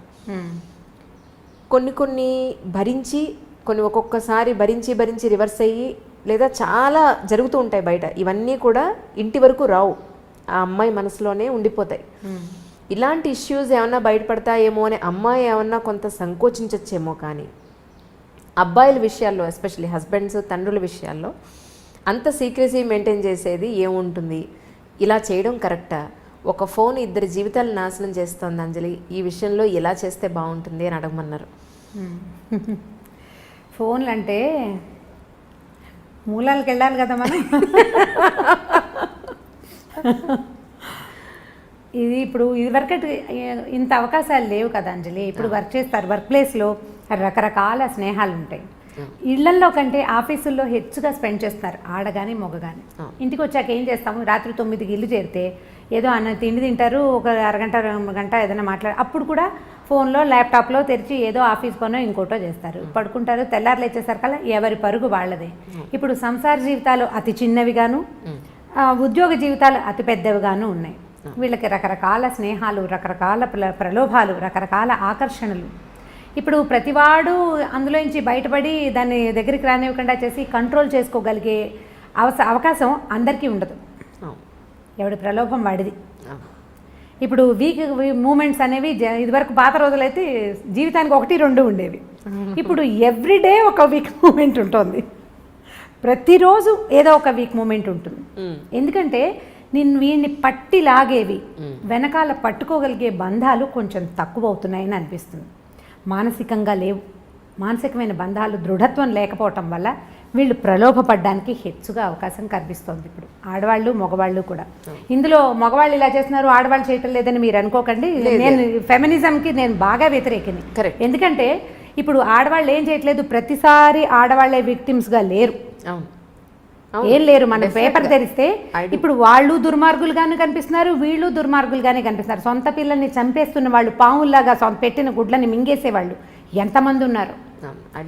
మంచి అటు ఇటు కూడా ఉంది, చెడు కూడా ఉంది. ఇదివరకు కొద్దిగా తక్కువ ఉండేది పాత రోజుల్లో, ఇప్పుడు విశృంఖలత పెరిగింది. పిల్లలే కాదు, పెద్దవాళ్ళు కూడా దీనికి ఏమి అతీతులు కాదు. ఇప్పుడు ఇలాంటివి మీరు చెప్పినట్టు ఫోన్ కనుక వీరి మధ్యలో ఉంటే ఈ బంధాన్ని బలపరచుకోవడానికి మనం ఏదైనా ట్రై చేయాలి. ఇప్పుడు గొడవ వచ్చింది, ఏదో ఫోన్ వల్లే అనుకుందాము, సెపరేషన్కి దారి తీస్తుంది ఇది. అవును, ఫోన్ని సెపరేట్ అవుతావు, తర్వాత ఏం చేస్తావు? ఈ ప్రలోభం లేని మనుషులు ఉన్నారా ఇప్పుడు లోకంలో? లేరు కదా. సో దీన్ని తెలుసుకుని వదిలిపెట్టేయండి, దాన్ని వదిలించడానికి ప్రయత్నం చేయండి, మాట్లాడుకోండి. మాట్లాడాల్సిందే తప్పిస్తే రెండో దారి లేదు. ఇప్పుడు దీనికి ఎన్ని రకాల కారణాలు ఉంటాయో, వీళ్ళిద్దరికీ ఫ్రెండ్షిప్ సరైనది లేకపోవటం, వైఫ్ అండ్ హస్బెండ్కి సరైన సెన్సిటివిటీ, సన్నిహితత్వం, సాన్నిహిత్యం లేకపోవటం. ఫ్రెండ్షిప్ ఉండటం వేరు, సాన్నిహిత్యం ఉండటం వేరు కదా. భార్యాభర్త ఓన్లీ ఫ్రెండ్స్గా ఉండరు, సన్నిహితంగా ఉంటేనే మన మధ్య బంధం బలపడేందుకు అవకాశం ఉంటుంది. ఇప్పుడు ఇది కూడా తక్కువగా ఉంది. మధ్యలో పిల్లలు, లేకపోతే ఉద్యోగాలు, అది కూడా కాకపోతే ఈగోస్ రకరకాలు, వాళ్ళకో రకం వీళ్ళకో రకం. ఇద్దరు ఒకే ప్రొఫెషన్లో ఉంటే ఓ రకము, చెరుకో ప్రొఫెషన్లో ఉంటే ఇంకో రకము. సంపాదనల్లో హెచ్చుతగ్గులు, తారతమ్యాలు. వాటి వల్ల ఏమవుతుంది, మనం మనుషులము, కలిసి ఉండటానికి పెళ్లి చేసుకున్నాము, కలిసి ముందుకెళ్దాము అనే అవగాహన ఉండటం లేదు ఆడమగకి కూడా. ఎంతసేపు నేను అనేదానికి పెద్ద పీట వేస్తున్నాం. పాత రోజుల్లో కుటుంబం అంటే మేము, మా వాళ్ళు అనేవాళ్ళం కదా. ఒక గుంపు, చిన్న చిన్న గుంపులుగా ఉండేవాళ్ళం. ఈ గుంపు మనము అనేది ఉండేది. క్రమంగా నేను, నా భార్య, నా పిల్లలు వచ్చింది. పెద్ద గుంపు నుంచి చిన్న చిన్న గుంపులు విడిపోయాం మనం. ఓ భర్త, భార్య, భర్త, ఓ 10 మంది పిల్లలు అనుకోండి. ఈ 10 మంది పిల్లల్లో మళ్ళీ సెపరేషన్ వచ్చింది. ఒక భార్య, ఓ భర్త, 1 or 2 పిల్లలు, నేను, నా పెళ్ళాము, నా పిల్లలు. ఇప్పుడు ఇది కూడా పోయి నేను అనేది వచ్చేసింది. నేను ఒక్కడనే కాను, నాతో పాటు ఓ భార్య ఉంది, ఓ 2 పిల్లలు ఉన్నారు. మేమిద్దరం కొట్టుకుంటే వీళ్ళ మీద ఎటువంటి ఇది వస్తుంది అనేది మగ కానీ ఆడ కానీ ఖచ్చితంగా మనం ఆలోచించాలి. పోనీ నువ్వేదో ప్రలోభపడ్డావు, నీకేదో స్నేహాలు ఉన్నాయి, ఏవో ఆకర్షణలు ఉన్నాయి, వీటి వల్ల సంసార జీవితం ఇబ్బందుల్లో పడితే పిల్లలతో పాటు మన పేరెంట్స్, ఆ అమ్మాయి పేరెంట్స్, వీళ్ళు కూడా ఇబ్బంది పడతారు అనే ఆలోచనలు కొంచెం తక్కువగా ఉంటున్నాయి. ప్రధానమైనది ఏంటంటే నేను అనే దానికి పెద్దపీట వేయటం మనం మానేయాలి. ఎవరైనా సరే కొద్దిగా సెల్ఫ్ తగ్గించుకోవాలి. ఒకవేళ అవతల వాళ్ళలో చిన్న తప్పు మనం కనిపెట్టామనుకుందాం, మీరు క్షమిస్తారా అని నన్ను అడగండి. కొంత క్షమించాలి. కొంత క్షమాగుణం కనుక మనం అలవర్చుకుంటే ఏదో చిన్న పొన్న తప్పుని లెట్ గో చేయటం నేర్చుకోండి. ఒక చిన్న తప్పు, దీన్ని రిపీట్ చేయొద్దు. మరి ఇప్పుడు మన పిల్లాడు అనుకోండి, మన కొడుకు లేదా మన కూతురు ఏదో పొరపాటు చేస్తారు, ఓ 2 చెంపకాయలు కొట్టి ఏదో తిట్టి ఒక పూట మనం కూడా అన్నం తింటాం మానేసి యథాశక్తి ఏడ్చి ఏం చేస్తాం, పిల్లని ఏడిపో మా ఇంట్లో నుంచి అంటామా? అనం కదా, సర్దు కూరుకుంటాం. దాన్ని బ్రెయిన్లో ఒక పక్కన ఎక్కడో చుక్కలాగా పెట్టుకుంటాం, దాన్ని దాచిపెడతాం. నలుగురు ముందు మా అబ్బాయి ఇలా చేశాడని చెప్తారా మీరు? చెప్పరు, దాచిపెడతారు. మీరు అలాంటి క్షమాగుణం ఆడ మగ అలవర్చుకుంటే కనుక కొంచెం పర్వాలేదేమో అని అనిపిస్తుంది. నీకు తెలిస్తే చాలా ఆగట్లేదు, ఉద్వేగం కష్టంగా ఉంది లోపల, వీడు నన్ను చీట్ చేశాడు లేదా ఇది నన్ను చీట్ చేసిందని మీకు అనిపిస్తోంది కష్టం కడుపులో. దాన్ని ఎవరితోటైనా క్లోజ్ ఫ్రెండ్స్ తోటి, ఆ ఫ్రెండ్షిప్ ఎలా ఉండాలి, నూతులోకి రాయి వేస్తే రాయి నిదానంగా వెళ్ళిపోతుంది అడుగుకి, అలా కూడా రాదు పైకి. అలాంటి స్నేహం ఎవరితోటి ఉందో వాళ్ళతోటి షేర్ చేసుకోండి. ఎంత కష్టమో ఈరోజు అలాంటి స్నేహం, చాలా కష్టం, చాలా కష్టం. మనం ఒక మాట చెప్తే దానికి చిలవలు పరవలు చేసేసి దానికి మసాలా యాడ్ చేసి మళ్ళీ ఎక్కడెక్కడి నుంచో మళ్ళీ తిరిగి మనకే వస్తుంది. అవును, మనం చెప్పిన ఒక సెంటెన్స్ 100 రకాల సెంటెన్సులుగా మన దగ్గరకు వస్తుంది. అవును, దీనికి ప్రయత్నం చేసి చూడండి. ఒకసారి లెట్ గో చేయటం వల్ల, క్షమించటం వల్ల మీకు లైఫ్ ఈజీ అవుతుంది. ఈ సమస్యలు వస్తున్నాయి, ఉన్నాయి, ఇంటింటా ఉన్నాయి. ఏదో 10 ఇళ్ళకి ఒకటి కాకుండా ఆల్టర్నేటివ్ ఇళ్లలో కూడా కనిపిస్తుంది. ఎవరిని కదిపినా ప్రతిసారి ఇవి ఉంటూనే ఉంటాయి. కొన్ని సంసారాలు అవి ఉన్నా కూడా వాళ్ళు సజావుగా పోతున్నారంటే మనకేమనిపిస్తుంది అంటే లేటెస్ట్ భావజాలంతో, అంటే ఈ తరపు భావజాలానికి నేనైతే ఇలా చేయను, వాడు నన్ను మోసం చేస్తే వాడిని తీసి అవతల పారేయాలి. ఎంతమందిని తీసి పారేయగలం మనం కదా? ఈ ఆలోచన ధోరణి కనుక మార్చుకుంటే ఇంత పెద్ద ఇబ్బంది ఉండదేమో అని అనిపిస్తుంది. సమస్యలు ఖచ్చితంగా వస్తాయి సంసారంలో. అది ఎవరి ద్వారా అయినా, ఎవరి వల్ల అయినా కావచ్చు. అది మరీ పెద్దది అనుకోండి, క్షమించేసి తలోగ్యం ఉండమని నేను చెప్పను, కానీ చిన్న వాటిని వదిలేయచ్చు. పిల్లల్లో చిన్న చిన్న తప్పులు మనం క్షమిస్తాం కదా, అట్లా పార్ట్నర్లో తప్పులు కూడా మనం క్షమించగలిగితే కొద్దిగా చూసి చూడనట్టు ఊరుకుంటే, మాట్లాడకుండా చూసి చూడనట్టు ఊరుకున్నామంటే వాళ్ళు రెచ్చిపోయే అవకాశం ఉంది. మొదటే మాట్లాడుకుని అది మనం సర్దుకుని చూద్దాం కొంతకాలం పాటు. అప్పుడు కూడా ఏమీ సర్దుబాటు అవ్వలేదనుకోండి, అప్పటి సంగతి అప్పుడు చూడొచ్చు.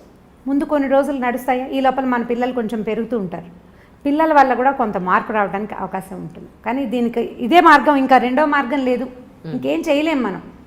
దీన్ని స్క్రూటినీ చేయటం వల్ల మనకు వచ్చే ఉపయోగం ఏమీ ఉండదని నేను ప్రగాఢంగా విశ్వసిస్తాను. ఈ విషయాన్ని ప్రధానంగా కడుపులో దాచుకోలేకపోతాం, కష్టంగా ఉంటుంది, దాన్ని షేర్ చేయటమే. లేదా మనకు ఒక పాత మెథడ్ ఉందండి, ఒక మంచి పలక బలపం కొనుక్కోండి, చక్కటిది బాగా రాయాలి అది. అప్పుడు చక్కగా పలక మీద మీకు తెలుగు వస్తే తెలుగులో మీకు నోటికి వచ్చినన్ని తిట్లు రాసుకోండి, తర్వాత పలక చెరిపేయండి. మీరు ఎలా మోసపోయారో కూడా దాని మీద రాయండి. ఒకసారి రాస్తే కచ్చి తీరలేదు అనుకోండి, 2-3 సార్లు రాయండి. తర్వాత మీకు రాయటం పట్ల విసుకొస్తుంది. మొదట రాసిన సెంటెన్స్లు తర్వాత మీరు రాయలేకపోతారు, మెల్లిగా లోపలున్న కచ్చ తగ్గిపోతుంది. నాకు ప్రాక్టికల్గా తెలిసేది, మా ఇంట్లో 2-3 పలకలు ఉన్నాయి. So nice. పేపర్ మీద రాస్తే ఉండిపోతుంది, పలకైతే చెరిపేయచ్చు. పలకలకి ఇప్పుడు బాగా డిమాండ్ రావాలి. పలకలు మీరు బోర్డు మీద రాయాలనుకోండి, ఎక్కడో నిలబడి రాయాలి. పలకేముంది, బాత్రూంలో కమ్మోడ్ మీద కూర్చొని కూడా రాసేసుకోవచ్చు ధారాళంగా. మీకు ఎంత కోపం ఉందో అంత కోపాన్ని ఒకసారి రాయండి, రెండోసారి అవే వాక్యాలు మీరు ఖచ్చితంగా రాయలేరు. నోటితో చెప్పామనుకోండి మాటలు పెరిగిపోతాయి అంజలి, మాటలు పెరిగిపోతాయి. ఎందుకంటే నాలుకకి ఎంత పదునుంటుందంటే ప్రతి వాడిన కొందికి పదును పెరుగుతుంది, వాడిన కొందికి తిట్లు వస్తాయి. మనం చూడండి, అబ్యూజివ్ లాంగ్వేజ్ వచ్చేస్తుంది, మంచి భాష రాదు. క్రమంగా మనం ఒకళ్ళ గురించి చెడ్డగా చెప్పామనుకోండి, 10 సెంటెన్సులు మొదటి చెవికి చేరితే రెండో చెవికి చేరేటప్పుడు 12 అవుతాయి. 10 చెవులు మారేసరికి 100-150 అవుతాయి. చివరికి అందులో నానా గోత్రాలు అన్ని తప్పులు కూడా ఉండొచ్చు, ఒక్క నిజం ఉండదు. అదే మనం రాసామనుకోండి, మనకి ప్రధానమైంది చేతికి బ్రెయిన్కి అంత సింక్రనైజేషన్ ఉండదు ఎవరికైనాను. కొన్నిసార్లే రాస్తాం, అన్నిసార్లు రాయలేకపోతాం. పలక కొనుక్కోండి, మీరు ఎవరినైనా క్షమించగలరు, నాది హామీ. అంతే. ఇప్పుడు నమ్మకమే ప్రేమ అంటున్నారు, నమ్మకం లేని చోట ప్రేమ ఉండదు అంటున్నారు. అది కన్న పిల్లల దగ్గరైనా చేసుకున్న హస్బెండ్ దగ్గరైనా ఏ ఇద్దరి సంబంధాల మధ్యలో నమ్మకమే ప్రేమ అని అంటున్నారు. ఒక ఫోన్ చూస్తే కానీ ఒక మనిషి క్యారెక్టర్ తెలియజేయలేకపోతున్నాం ఈ రోజున. హస్బెండ్ అయినా వైఫ్ అయినా పైకున్న ఆహార్యాన్ని బట్టో చక్కగా పద్ధతిగా ఉంది అని అనుకోవడానికి లేదు ఈ రోజున. లేదు, వాళ్ళ ఫోన్ చూస్తే వాళ్ళు ఏమిటో అర్థమవుతుంది అని అనుకునే స్టేజ్ వచ్చేసింది ఈ రోజున. సో ఇలాంటి పరిస్థితుల్లో మరి అసలు వీళ్ళు ఏం చేస్తున్నారు అని మన పిల్లల ఫోన్లు తీసుకుని మనం చూడకపోతే వాళ్ళు ఏంటో తెలియదు. తీరా చూస్తే మమ్మల్ని అనుమానిస్తున్నావా అంటారు. నిజంగా ప్రేమిస్తే మమ్మల్ని ఎందుకు అనుమానిస్తున్నావు అనే క్వశ్చన్ మళ్ళీ వాళ్ళ నుంచి. తల్లిగా, వైఫ్గా మన భర్త ఏం చేస్తున్నాడు అనేది ఒక ఐవేస్ చూడకుండా, మన పిల్లలు ఏం చేస్తున్నారు అనేది ఒక ఐవేస్ చూడకుండా, అనుమానం అని కాదు, మన జీవితం, మన పిల్లలు, జాగ్రత్త అనేది ప్రతి విషయంలోనూ ఉండాలి. ఒక వస్తువు కొనేటప్పుడే ఈ వస్తువుని ఎలా తోమితే దీని 10 కాలాల పాటు మన దగ్గర ఉంటుంది, ఎక్కడ పెడితే ఇది పగిలిపోకుండా ఉంటుంది అనేది ఆలోచించినప్పుడు మన కన్న పిల్లల్ని జాగ్రత్తగా చూసుకోవాలి, మన పద్ధతిగా పెంచి వాళ్ళని ఒక అమ్మాయి అయితే ఒక చేతిలోనో అబ్బాయి అయితే పద్ధతిగా పెంచాలను అనుకుంటాం, ప్రతి తల్లిదండ్రులు అనుకుంటాం. అలాగే హస్బెండ్ విషయంలో ఏం జరుగుతుందో ఒకసారి చూద్దాం అనే దాంట్లో తప్ప మీ ఉద్దేశ ప్రకారం చూస్తేనే కదా తెలుస్తున్నాయి, తెలిసినప్పుడే కదా మనం ఏదైనా కంట్రోల్ చేయగలం. చూడడమే తప్పంటే చూడడం తప్పు అంటే దాన్ని ఇంకా పూర్తిగా చేసినా కూడా దాన్ని యాక్సెప్ట్ చేసేసి ఉండమని మీరు చెప్పడం. దీని ఆన్సర్ మీరే చెప్పారు. ఒక వస్తువు కొనేటప్పుడు మనం చూస్తాం కదా, అన్ని విధాలా కనుక్కుంటాం. పైగా ఇప్పుడు నెట్లో అయితే మనం ఎన్ని స్టార్స్ వచ్చినాయి వాళ్ళ కామెంట్స్, దాని మీద ఏదో అంటారు కదా, రివ్యూస్ చూస్తాం. మనుషులకి రివ్యూస్ ఉంటాయా? పైగా వస్తువు ఏ విషయంతో తయారైంది, దేంతో తయారైంది మనకి క్లియర్గా తెలుస్తాయి. మనుషులు రకరకాల సంఘటనల ద్వారా వీళ్ళ పెంపకం జరుగుతుంది. ఒక అమ్మ నాన్న మట్టి ముద్దల్లాగా ఒక కుండను తయారు చేసినట్టు, బొమ్మను తయారు చేసినట్టు చెయ్యరు ఆ పిల్లల్ని. మనం పెంచడం మొదలు పెడతాం. ఎంత ఒక 3 ఏళ్ల దాకా ఇంచుమించుగా మనలాంటివే, మనం పెట్టిన అన్నమే, మనం పెట్టిన పెరుగన్నమే, మన వాడికి నచ్చినా నచ్చపోయినా ఏడుస్తూ చస్తూ బతుకుతూ పిల్లలు తినేస్తారు. వాడు స్కూల్కి వెళ్ళడం మొదలు పెట్టాక పక్కవాడు తెచ్చిన బెండకాయ వేపుడు చూసి వాడు చాలా బాగుందని వాడు అది తింట మొదలు పెడతాడు. తర్వాత వాళ్ళు ప్రపంచాన్ని తెలుసుకునేది మన ద్వారా కాదు. మనం కొన్ని విలువలు, కొన్ని అలవాట్లు, చాలా డబ్బు, శ్రమ ఇస్తాం పిల్లలకి. మీరైనా అంతే, మీ అమ్మా నాన్న కూడా మీకు అలాగే చేశారు కదా. ఇప్పుడు మీరు పెరిగింది వాళ్ళ వల్లే కాదు కదా, మిగిలిన ప్రపంచం అంతా చూసి పెరిగారు. ఇప్పుడు ఈ ప్రపంచంలో నువ్వు పెరిగిన దాంట్లో ఏమేమి ఉన్నాయి అనేది మీకు ఎలా తెలుస్తుంది? వస్తువు అయితే తెలుస్తుంది, ఇందులో ఏముందో. మనుషుల్లో తెలియదు. కాబట్టి మనుషుల్ని మనుషులుగానే స్వీకరించాలి. వాడి లోపలికి వెళ్ళి ప్రతి లోతులో ఉన్నది తెలుసుకోవడానికి పుస్తకాలు కాదు కదా మనుషులు. మనం నిదానంగా తెలుసుకుంటాం. వాడి లోతు, వాడు చూపించని ఒక రహస్యం ఉందనుకోండి, భర్తలోనో భార్యలోనో, ఆ రహస్యాన్ని రహస్యంగానే మనం ఎందుకు ఉండనివ్వకూడదు? పీప్ చేయటం వల్ల, ఇప్పుడు పీప్ చేయటం వల్ల అదే కంటిన్యూ అవుతుందిగా. అడగండి. ఇప్పుడు అడగడం అంటే ఇప్పుడు ఎలా ఉంటుందంటే, ఇది ఊరికే ఒక సెంటెన్స్గా అయిపోదు అంజలి. ఇవాళ నువ్వు ఫోన్ చూసావు, భర్తది, ఒక అమ్మాయి భర్త ఫోన్ చూసింది, ఇవాళ ఒక రోజుతోటి ఆగదు, రేపు కూడా చూడాలనిపిస్తుంది. ఇవాళ మాట్లాడావు నీ ఫోన్లో, వాళ్ళు ఎవరో ఫోన్ నెంబర్లోనే నువ్వు ఎందుకు చేసావు, మాట్లాడాము, పోట్లాడుకున్నావు, సరిపోయింది. 10 రోజుల తర్వాత ఫోన్ అక్కడ కనపడితే బుద్ధి, చెయ్యి 2 దాని మీదకే వెళ్తాయి. అవును. ఈ చూడడం మొదలు పెడితే నువ్వు ఎప్పుడూ చూస్తూనే ఉంటావు. నువ్వు ఏం చేసి ఎంతసేపు శోధించి వాడిని నీతో ఉంచుకోవాల్సిన పని ఏమిటి? అనుక్షణం శోధిస్తున్నప్పుడు ఎందుకు వాళ్ళు నీతో ఉండటం? నువ్వు అనుక్షణం అనుమానిస్తున్నట్టే. మొదటిసారి అనుమానంగా ఉండదు, నువ్వు క్యాజువల్గా చూస్తావు, తర్వాత అది అనుమానం అని అనాలి. ఇప్పుడు ఎంతసేపు అనుమానిస్తూ అతన్ని నీతోనే నువ్వు ఎందుకు ఉంచుకోవాలి? అనుమానించి, ప్రశ్నించి, పోట్లాడి, దాని మీద ఏదో ఒక రిజల్యూషన్ ఒకటి సాధించి, తర్వాత మళ్ళీ 10 రోజుల పైకి మళ్ళీ ఫోన్ కనపడంగానే మన బుద్ధి దాని మీదకే వెళ్తుంది. ఏం చేస్తున్నారో వీళ్ళు నేను లేనప్పుడు అని అనిపిస్తూ ఉంటుంది. అసలు ఈ ఆలోచనే సరైంది కాదని నేను భావిస్తాను. పిల్లల విషయం అనుకోండి, పిల్లాడు అనుకుందాం, పిల్లవాడికి ఇప్పుడు వాడు ఏం కొత్తది చేస్తున్నారో అనేది మనం తెలుసుకోవాలి. నాకు ప్రైవసీ లేదంటే నువ్వు ఏదైనా కొంప ఉంచితే నేనే పడాలి కదరా అని చెప్పచ్చు. భర్తలతోటి మనం ఆ మాట అనగలుగుతామా? అనగలుగుతాం. అతను చీపో నువ్వు నాకు వద్దంటాడు, అప్పుడు పోనీ వీడు కాదని ఇంకొని చేస్తామా? పిల్లాడిని ఎలా చేయలేమో భర్తల్ని కూడా అలాగే చేయలేకపోతాం కదా. పోనీ మారుద్దాం అనుకుందాం, ఇప్పుడు మనకు అవకాశాలు ఉన్నాయి, మార్చేద్దాం అనుకుంటాం. ఎన్ని మారుస్తాము? ప్రతివాడు మనకి గుమ్మడికాయ ఇంత ముచ్చని దొరుకుతాడా? దొరకడు కదా. సో ఇప్పుడు ఇది తప్పనే తప్పదు. ఇప్పుడు మనం పీప్ చేసి వాళ్ళ లోతుల్ని శోధించి వాళ్ళ లోపల ఏముందో తెలుసుకోవాలి. నేను నీ కంపానియన్ కాబట్టి నీ మొత్తం రహస్యాలు నాకు తెలియాల్సిందేనన్నది కూడా ఒక రకమైన ఈగోయిస్టిక్ ప్రవర్తనగానే అనిపిస్తుంది మనకి. ఖచ్చితంగా తెలుసుకోవాలన్న ఉద్దేశం అంత సరైంది కాదేమో అని అనిపిస్తుంది. నువ్వు తెలుసుకుని నువ్వు సాధించేదేమీ లేదు, నువ్వేం సాధించలేకపోతావు. బాగా తెలుసుకున్నావు, క్లియర్గా ఖచ్చితంగా తెలుసు నీకు. అంత ఖచ్చితంగా అద్దం లాంటి మనస్తత్వం కలిగిన మగవాడికి కూడా వీక్ మూమెంట్ రావచ్చు, ఎక్కడో ఒక ప్రలోభం తగలచ్చు. ఆ ప్రలోభానికి కారణం మనలాంటి ఇంకొక ఆడదే కావచ్చు, లేకపోతే ఎవరైనా మగవాళ్ళు అవ్వచ్చు, ఎవరో అవ్వచ్చు, ఫ్రెండ్స్ అవ్వచ్చు, మనం చెప్పలేకపోతాం. ఇప్పుడు ఈ వీక్ మూమెంట్స్ అనేవి మనుషుల జీవితాల్లో ఉండటం సహజమేనా? మనం ఒప్పుకోవాలి కదా దానికి. కాదు, ప్రతివాడు శ్రీరామచంద్రుడిలాగా ఉండాలా? ఏ కాలం ఇది? ఇప్పుడున్న కాలం ఏమిటి? మనం ఎక్కడున్నాం ఇప్పుడు? అసలు ఇదివరకటి పద్ధతులే ఇప్పుడు లేవు కదా. ప్రతి వాళ్ళకి ప్రలోభాలు తప్పవు.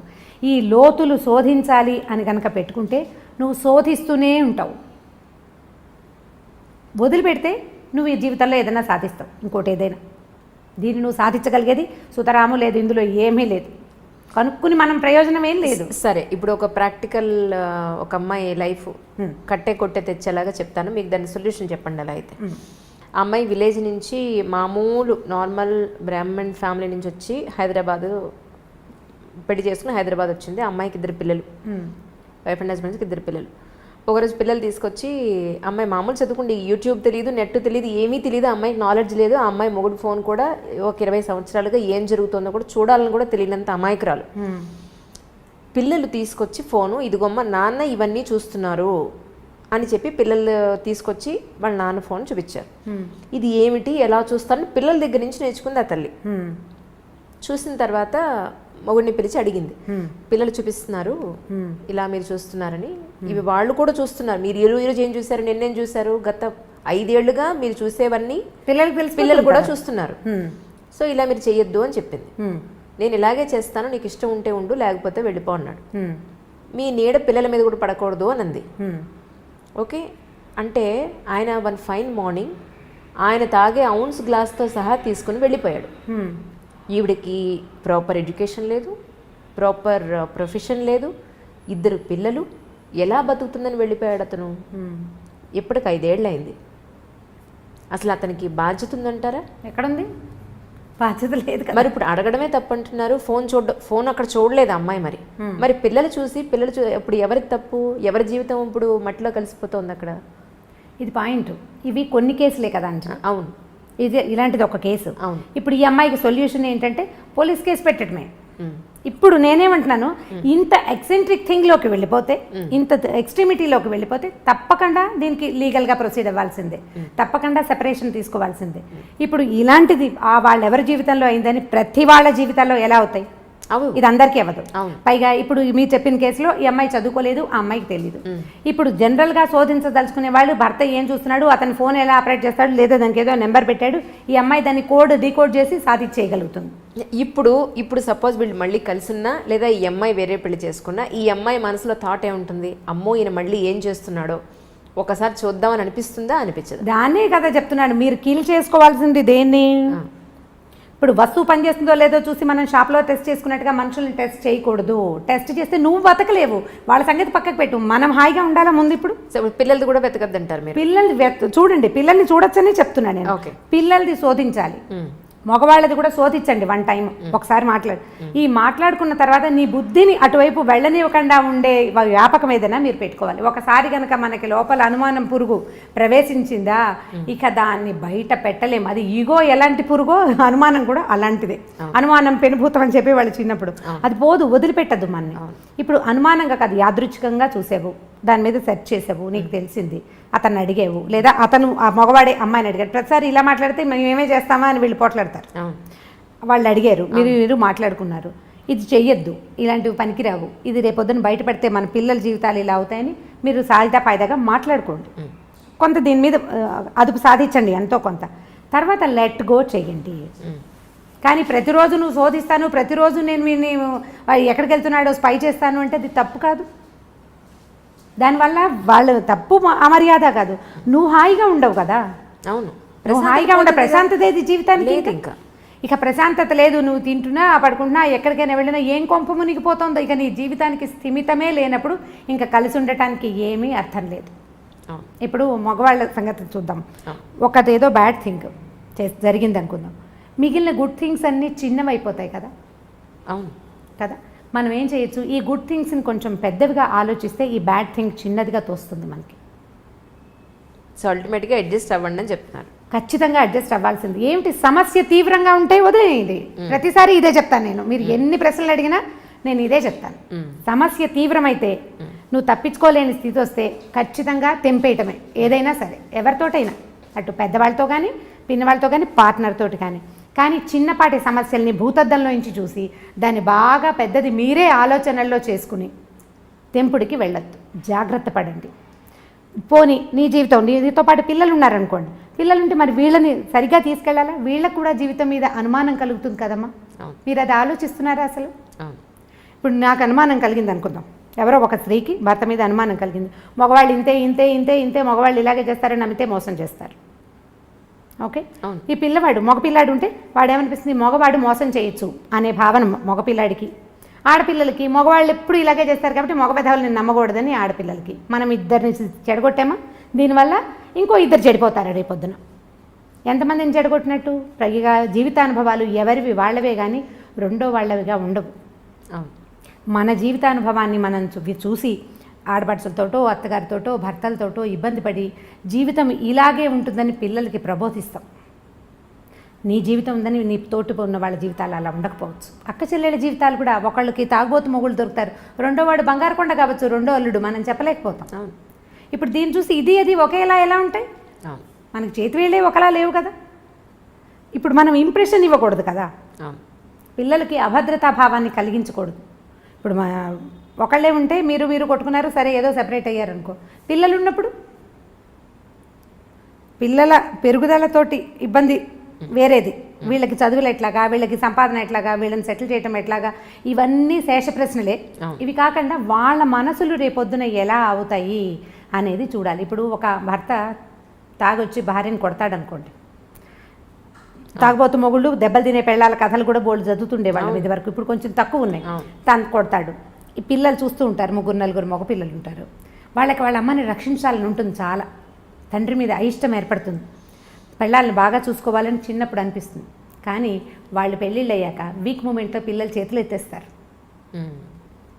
4 పిల్లలు ఉంటే 3 కనీసం భార్యల్ని కొట్టేవాళ్ళుగా తయారవుతారు, ఒకడే బెటర్గా ఉంటాడు. భార్యల్ని అదుపులో ఉంచడానికి ప్రయత్నం చేస్తారు, ఎందుకంటే వాళ్ళు అదే చూస్తూ పెరుగుతారు. తాగటం తప్పు కాదనిపిస్తుంది, చిన్నప్పుడు అసహించుకుంటారు, చీచీ తాగకూడదని. కానీ కొంచెం పెద్ద అయ్యాక దాని మీద ఏం అదుపు ఉండదు, ఎందుకంటే వాడి సబ్కాన్షియస్లో అది ఫిక్స్ అయిపోయి ఉంటుంది. ఆడపిల్లలు కూడా అత్తవారితో అడ్జస్ట్ అవ్వకపోవడానికి సగం కారణం తల్లులే. ఎందుకంటే వీళ్ళు అత్తగారులు దుర్మార్గులని, ఆడపడుచులు పాపిష్టి వాళ్ళని వీళ్ళు మాట్లాడి మాట్లాడి మాట్లాడి పిల్లల బుర్రలో దాన్ని ఫిక్స్ చేసేస్తారు. మన జీవితానుభవం మన పిల్లల జీవితానుభవాలు కావు, సాధారణంగా జరగదు అట్లా. కానీ ఇప్పుడు నేను అవస్థపడ్డాను, నా పిల్లకి తెలియచేయాలి అని అనుకుంటాం. అది ఎలా అంటే పరిగెడితే పడతాం, తడిగా ఉన్న నేల మీద గబగబా నడిస్తే జారి పడిపోతాం అన్నంత కామన్ థింగ్గా మనం వ్యక్తులతోటి సంబంధాలను కూడా జనరలైజ్ చేసేస్తాం. బురదలో నడిస్తే పడతాం కదా, బురదలో నడిస్తే పడిపోతాం. ఇప్పుడు మనం పల్లెటూరు వెళ్ళామనుకోండి, ఎవరైనా పల్లెటూరులో ఉన్నవాళ్ళు, పల్లెటూరు వెళ్ళిన వాళ్ళు దీన్ని అబ్జర్వ్ చేసి చూడండి. ఈ బురదలో నడుస్తూ ఉండగా జారిన గుర్తులు 2-3 చోట్లే కనపడతాయి. పల్లెటూరు వాళ్ళకి బొటన వేలు బురదలోకి గుచ్చి నడవడం ఆటోమేటిక్గా వచ్చేస్తుంది బై ప్రాక్టీస్. కొత్తగా వెళ్ళిన వాళ్ళు లేదా ఏదైనా పాల్మాలిపోయి అంటే ఎక్కడో ఏదో ధ్యాసలో ఉండి నడిచే వాళ్ళే జారుతారు, అందరూ జారి పడిపోరు. మరి జనరల్గా అయితే బురదలో జారి పడాలి కదా, వాళ్ళంతా ఎలా తిరిగేస్తున్నారు? సో దాన్ని జనరలైజ్ చేయడానికి వీల్లేదు. జీవితాలు కూడా అంతే. ఇప్పుడు ఈ అమ్మాయి భర్తతో ఇబ్బంది పడింది, తన ఫ్రెండ్స్ అందరికీ చెప్తుంది, కొత్తగా పెళ్ళైన మేనగోడలు కూడా వస్తే ముందు నుంచి చూసుకుంటూ ఉండు, మగవాళ్ళు ఇలా చేస్తారంటే ఏ అనుమానము లేని పిల్లకి కూడా ఈ మొగుడు ఫోన్ టెస్ట్ చేయాలని ఉంటుంది. నువ్వు ఎందుకు పాస్వర్డ్ పెట్టుకున్నావు, నువ్వు నన్ను మోసం చేస్తావా అని ముందే అడగడం మొదలు పెడతారు. వాడు అందులో బ్యాంక్ కార్డులో బ్యాంక్ నెంబర్లో ఏవో పెట్టుకుంటాడు, అకౌంట్ నెంబర్లో, ఆ జాగ్రత్తగా వాడు పాస్వర్డ్ పెట్టుకుంటాడు. ఈ పిల్ల ముందు నుంచే స్టార్ట్ చేస్తుంది. ఇది ఎందుకంటే ముందు చూసిన జీవితానుభవం వల్ల. ఎవరి జీవితానుభవం వాళ్ళదే, మీకు అయిందని పక్క వాళ్ళకి అవుతుందని లేదు. సక్సెస్ఫుల్ మ్యారేజెస్ సగం పెళ్ళిళ్ళు కాదు, ఇంకా అనకూడదు అట్లా, 90% సక్సెస్ఫుల్ మ్యారేజెస్ లెట్ గో చేయటం వల్లే సక్సెస్ అవుతాయి. అవును అని సమాధానం రాకపోతే చూడండి మీరు, మనం క్షమించకపోతే లేదా మగవాడే క్షమించి ఊరుకోకపోతే సంసారాలు నడవు. ఇండియా కూడా మిగిలిన దేశాల్లాగానే ఎక్కువ డైవర్సులు, ఎక్కువ 2nd, 3rd, 4th, 5th marriages తోటి నిండిపోతుంది. ఈ క్షమాగుణాలు పెద్దవాళ్ళు కూడా మనకు అలవాటు చేస్తారు. ఇప్పుడు నాబోటి వాళ్ళు అంటే నేను కూడా ఇలాగే నా దగ్గరకు వచ్చిన పిల్లలకి చెప్తాను, చూసి చూడట్టు ఊరుకో పాప, ఎక్కడో చోటు ఊరుకో, నీకు కావాల్సింది చేయించుకో. నేను పిచ్చి సలహా ఇలాంటివి చెప్తాను అనమాట. నువ్వు ఇది చేసావు కాబట్టి నువ్వు నాకు అది చేసి పెట్టు, బాగుంది కదా బార్టర్ సిస్టమ్. నువ్వు ఇలా చేసినా నేను మీ అమ్మ నాన్నకి చెప్పలేదు, నేను ఎవరికి చెప్పట్లేదు, కాబట్టి నువ్వు నాకు లొంగి ఉండు అని లొంగ తీసుకోండి. ఈజీ మెథడ్, చిన్నపిల్లలకి మాట చెప్పడానికి అనమాట. ఇలా చెప్తే సరిపోతుంది, ఈజీగా ఉంటుంది. లెట్ గో చేయకపోతే సంసారాలు ఉండవు. ఏదో ఒక దశలో ప్రతి వాళ్ళు ఒకళ్ళనొకళ్ళు క్షమించేసుకునే ముందుకు తీసుకుపోతూ ఉంటారు. దానికి మన ఆర్థిక పరిస్థితులు, మన పిల్లలు, మన తాలూకు ఉద్యోగాలు, మనకి ఏ సపోర్టు ఏ పక్కన లేకపోవటాలు, వాటి వల్ల కూడా కొంత మన కుటుంబ పరిస్థితులు, మన పెద్దవాళ్ళు, మన కజిన్స్ అందరూ ఏమనుకుంటారు, నలుగురు నానా విధాలుగా చెప్పుకుంటారు. కాబట్టి క్షమించో మాట్లాడుకోకుండాను ఎలాగోలాగా కొంతమంది భార్యాభర్తలు సంవత్సరాల తరబడి మాట్లాడుకుని వాళ్ళు బోల్డ్ మంది తెలుసు నాకు. ఇంట్లో ఉంటారని మామూలుగా నడిచిపోతుంటే వాళ్ళిద్దరు మాట్లాడుకోరు. ఏదో సందర్భంలో కోపాలు వచ్చినాయి, మళ్ళీ మా అమ్మ నాన్న మాట్లాడుకోరు అని చెప్పేవాళ్ళు కూడా పిల్లలు కూడా కనిపిస్తారు. వీళ్ళిద్దరు గోడలతోటి మాట్లాడుకుని పని నడిపేస్తూ ఉంటారు. అయితే సంసారం రోడ్డు మీద పడలేదు, పిల్లలు చక్కగా ఎదిగారు, పెళ్ళిళ్ళు చేసుకున్నారు, అల్లుళ్ళు వచ్చారు, మనవలు పుట్టేశారు, వాళ్ళకి బాగానే ఉన్నారు. అంటే ఇది సంతోషమా, ఇదేనా పెళ్ళి అంటే అని మీరు అడుగుతారు. ఇప్పుడు కాదు, సంతోషం కాదు, నువ్వు సెపరేట్ అయిపోతావు, నువ్వు ఒకదానివే ఉంటావు, అది సంతోషమా? మీ పిల్లలు సజావుగా పెరగరు, అప్పుడు అది సొసైటీలో మీకేం సరైన గుర్తింపు ఉండదు. అవన్నీ సంతోషాన్ని ఇస్తాయి. అంటే మనకి సంతోషాన్ని ఇవ్వడానికి ఏ విషయము లేనప్పుడు మిగిలినవి ఏవీ లేవు. దీంట్లో సర్దుకుంటే సరిపోతుంది. కరెక్ట్. అంటే ఇప్పుడు మీరు విడాకులను సమర్థించారా అని గట్టి ప్రశ్న. లేదు లేదు లేదు లేదు. ఎవరి కోసం? అల్టిమేట్గా విమెనే సఫర్ అవుతుంది. అల్టిమేట్గా సఫర్ అయ్యేది విమెనే. ఆవిడ దృష్టి మీరు ఎక్కడున్నా ఏం చేసినా కలిసి ఉన్నా ఒంటరిగా ఉన్నా పిల్లలతో ఉన్నా ఎప్పుడు సఫర్ అవ్వాల్సింది ఆడవాళ్ళే. ఈ మధ్య నేను ఒక ఇంటర్వ్యూలో అదే చెప్పాను, ఇండైరెక్ట్గా చెప్పింది అదే, కానీ నెటిజన్లకి కొంచెం అర్థం కాక నన్ను అందరూ చాలా నెగిటివ్గా అనుకున్నారు. బేసిక్గా నేను స్పోర్ట్స్మెన్స్ గ్రౌండ్లో ఎలా ఉంటారు, చీర కట్టుకుని పరిగెట్టలేం కదా. సో బేసిక్గా నేను నేషనల్ అథ్లీట్ని. నాది 400 మీటర్స్, 800 మీటర్స్ అండ్ 6 కిలోమీటర్స్ ఆమె ఈవెంట్స్ యాక్చువల్లీ. అప్పుడు షార్టే వేసుకుంటాం, స్లీవ్లెస్సే వేసుకోవాలి. ఒక స్టేజ్లో ఆ షార్ట్ స్లీవ్లెస్ కూడా ఒంటి మీద ఉంచుకోవడానికి కూడా భారంగా ఉంటుంది. లాస్ట్ 50 మీటర్స్ ఉండగా అంతగా చెమట, అంతగా శ్రమ ఉంటుంది రన్నింగ్లో. ఇదేమి గ్రూప్గా స్పోర్ట్స్ అంటే గేమ్స్ కాదు కదా, క్రికెట్ 10 మంది కలిపి ఆడేది. ఇవి అన్ని ఇండివిజువల్ ఈవెంట్స్, ఎవరికి వాళ్ళుగా ఒక్కరే గ్రౌండ్లోకి వెళ్ళి ఒక్కళ్ళే సాధించాల్సిన ఈవెంట్స్ ఇవన్నీ. సో వాళ్ళు ఎవరో అన్నారు స్లీవ్లెస్ వేసుకున్న వాళ్ళ రేపులు జరుగుతున్నాయని. నేను అన్నది అది కాదు. అసలు పద్ధతిగా ఉండి చీర కట్టుకొని ఎంతో గౌరవంగా ఉన్న లేడీస్నే చాలా తప్పుగా చూస్తారు బయట. వాళ్ళు చూసే దృష్టికోణం ఒక రకంగా ఉంటుంది. అలాంటప్పుడు ఆ లేడీ డ్రెస్సే మనం అగౌరవంగా చూసే విధంగా వేసుకుంటే అది మనకే కదా హామ్ అన్న పాయింట్లో చెప్తే ఎవరూ సరిగా అర్థం చేసుకోలేదు. నాకు అది కొంచెం బాధ అనిపించింది. ఏంటంటే ఇప్పుడు ఇలా ఉన్నాను, మీరు ఇలా ఉన్నారు, మనల్ని కూడా తప్పుగా చూసే దృష్టికోణం ఉంటుంది, చీరలోని కూడా వల్గర్గా చూసే జనాలు ఉన్నారు. అలాంటప్పుడు మనం ఎలా ఉండాలనేది నా ఉద్దేశం. మనకి మనం కావాల్సినట్టుగా ఉండాలి. మనకి ఎలా ఉంటే కంఫర్టబుల్గా ఉంటుందో అలా ఉండాలి. మనకి మనం సమాధానం చెప్పుకోవాలి కదా. ఇప్పుడు మీరు బట్టల గురించి అంటే మరి పసిపిల్లలవి, చిన్నపిల్లలవి, చిట్టి చిట్టి పాపాయిలవి కూడా రేపులు అవుతున్నాయి కదా. పసిబిడ్డని ఎత్తుకుని ముద్దాడాల్సిన పిల్లల్ని కూడా రేపు చేస్తున్నారు. అది ఏం బట్టలు వేసుకుని వీడిని ప్రవోక్ చేసి ఉంటుంది. అసలు అవి పిచ్చి మాటలు. వస్త్రధారణతోటి అన్న మాట అనకూడదు. కాకపోతే ఏంటంటే మనం కాపీ చేయటం మన పద్ధతి. హిందీ వాళ్ళు ఇంగ్లీష్ వాళ్ళని కాపీ చేశారు, మనం హిందీ వాళ్ళని కాపీ చేస్తున్నాం. మనని పల్లెటూరు వాళ్ళు కాపీ చేస్తారు. అంటే అంతే కదా, మన ముందున్న దాన్ని మనం కాపీ చేస్తాం. మన ముందున్న ఒరవడి సరైంది కాకపోతే ఆటోమేటిక్గా కాపీ అవుతుంది. కూల్ షోల్డర్స్, కూల్ ఏవో రకరకాల బట్టలు ఉన్నాయి. దానివల్ల మనం సాధిస్తున్నది ఏంటంటే అవధూత లక్షణాలను సాధిస్తున్నాం. దేహాభిమానం లేదనమాట మనకి. శరీరాభిమానం, అవధూతులకు దేహాభిమానం ఉండదు, వాళ్ళు ఎలాగైనా ఉంటారు. ఇప్పుడు మన వాళ్ళ పరిస్థితి కూడా అలాగే ఉంది. ఇప్పుడు బట్టలు చక్కగా వేసుకుంటే ప్రెజెన్స్ బాగుంటుంది అంతే. అవతల వాళ్ళ దృష్టి ఎలా ఉంటుంది, నీ శరీర భాగాల మీద అవతల వాళ్ళ దృష్టి పడుతుంటే నీకు చీదరగా ఉండట్లేదంటే నీకేమీ లేదు, శరీరాభిమానం లేదు అంతే. అది ఎవరి వాళ్ళ ఇండివిజువల్ థింగే కానీ రెండోది కాదు కదా. దానివల్ల ఇవేమైనా జరుగుతున్నాయి అన్నమాట పిచ్చి మాట అండి. అది డ్రెస్ వల్లని కాదు, డెఫినెట్గా కాదు. నా ఉద్దేశం కూడా అది కాదు. కాకపోతే అమ్మాయికి గౌరవం ఏ విధంగా వస్తుంది? ఇప్పుడు ఒక మనిషిని మనం రోడ్డు మీద చూసాము, ఫస్ట్ కనపడేది అమ్మాయి మొహం, అమ్మాయి టాప్ టు బాటం, బట్టలు, ఇదే మనకు కనిపించేది. ఆ తర్వాత మాట్లాడితే ఆ భాష, దాన్ని బట్టే ఆ అమ్మాయి మీదైనా అబ్బాయి మీదైనా గౌరవం ఉండేది. అయితే ఈ చూసే విధానంలో బయట జనాలు, మనకు సంబంధం లేని జనాలు, ఇప్పుడు నేనే ఉన్నాను, ఎవరో విధానం అనడం అనవసరం, ఇంత షార్ట్ లెంత్ వేసుకొని అప్పర్ బాడీ అంతా బయట కనిపించేలా వేసుకుంటే నన్ను గౌరవంగా చూడాలని అనుకోవడం నేను కరెక్టా? అదే చూస్తారా? అలా కాదు. ఇప్పుడు మన బట్టల వల్ల బట్టలతోటే ఏవి రావు, కానీ బట్టలతోటే కొంత వస్తుంది. ఎగ్జాక్ట్లీ అదే నేను చెప్పింది. అంతే, అనవసరంగా మన మీద 10 మంది చెడు చూపు పడకుండా చూసుకుంటే అమ్మాయిలు చాలా అంటున్నాను, అంతకు మించి ఏం లేదు. ఇక దీనికి చాలా ఎన్లార్జ్ చేసి స్లీవ్లెస్ వేసుకుంటేనే అంటే స్లీవ్లెస్లు ఎందుకు వేసుకోవద్దంటారు? డెఫినెట్గా అందరికీ, అమ్మాయిగా పుట్టిన వాళ్ళందరికీ అన్ని రకాల బట్టలు వేసుకోవాలని ఉంటుంది. డెఫినెట్గా గుడికి వెళ్ళేటప్పుడు ఒక రకంగా తయారవుతాం, పార్టీకి వెళ్తే ఒక రకంగా తయారవుతాం, స్పోర్ట్స్కి వెళ్ళే వాళ్ళు ఇంకొక రకంగా తయారవుతారు. అందరూ ఒకలానే ఉండాలంటే నేను జడేసుకుని స్పోర్ట్స్ పరిగెట్టలేం కదా. డెఫినెట్గా గట్టిగా ముడి వేసాం, నేను చిన్నగానే చేసేసి నేను రన్ చేయగలుగుతాను డెఫినెట్గా.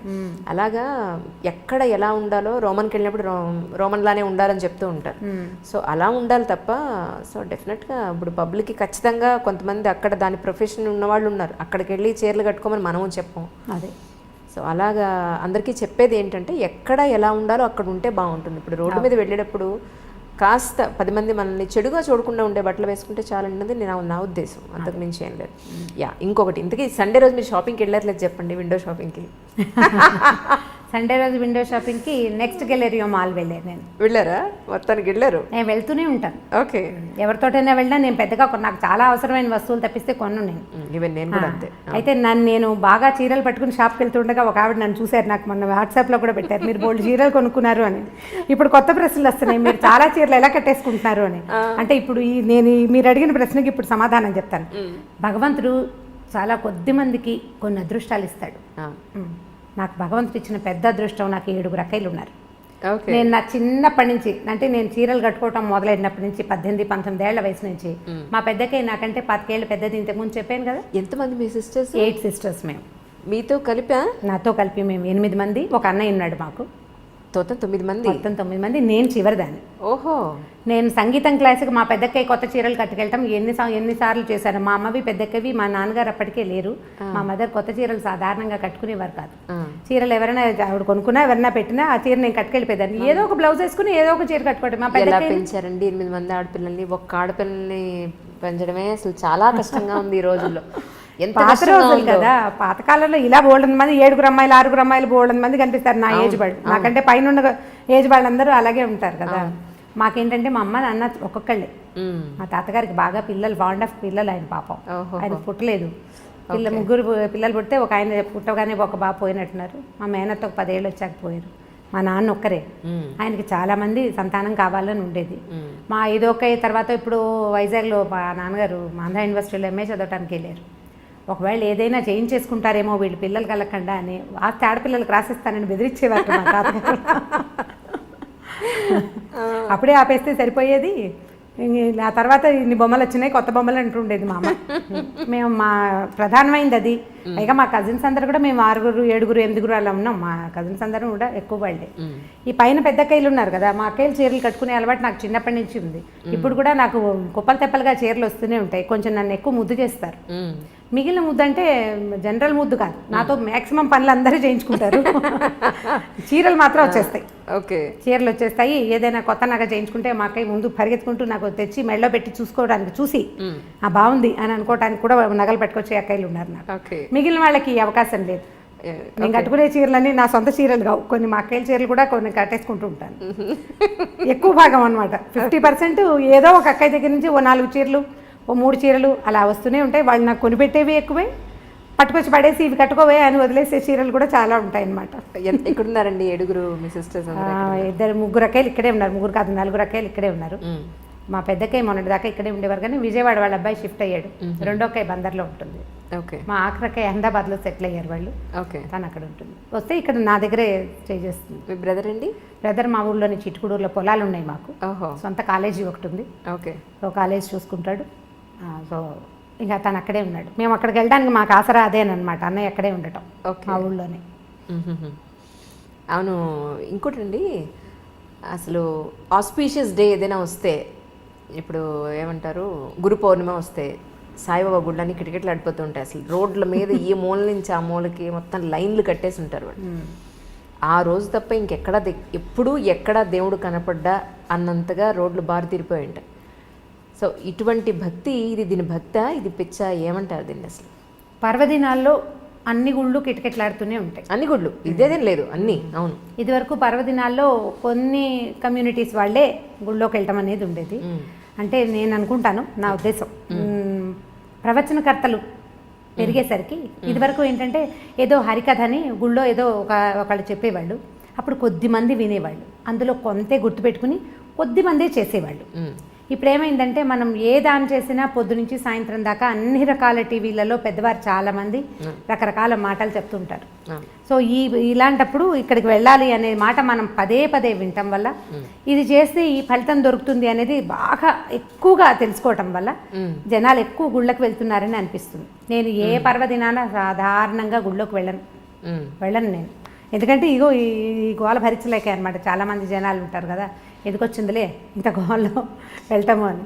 ఇది ఇలా అవేర్నెస్ పెరగటం, మనం అవేర్నెస్ గురించి మాట్లాడుతుంటాం కదా, అవేర్నెస్ వేటివేట్లలో పెరిగింది, ఆరోగ్యాల పట్ల, తర్వాత ఏమో పొల్యూషన్ గురించి అవేర్నెస్ పెరిగింది, నీళ్లు పాలు వాడకం పట్ల ఫలానావి తినచ్చు తినకూడదు, ఇవన్నీ అవేర్నెస్లు పెరిగినాయి కదా. ఈ భక్తి అనే అవేర్నెస్ కూడా సోషల్ మీడియా వల్లే ప్రవర్ధమానంగా ఉంది. దానివల్లే బాగా తెలుసుకుంటున్నారు జనాలు. గురు పౌర్ణమి నాడు వెళ్తే బాబా గారిది లేదా గురువు తాలూకు గురుగ్రహం తాలూకు అనుగ్రహం బాగా కలుగుతుందని ఇప్పుడు దగ్గరలో ఉండే గురువు తాలూకు దేవాలయాలు ఏమున్నాయో అక్కడక్కడికి వెళ్తారు.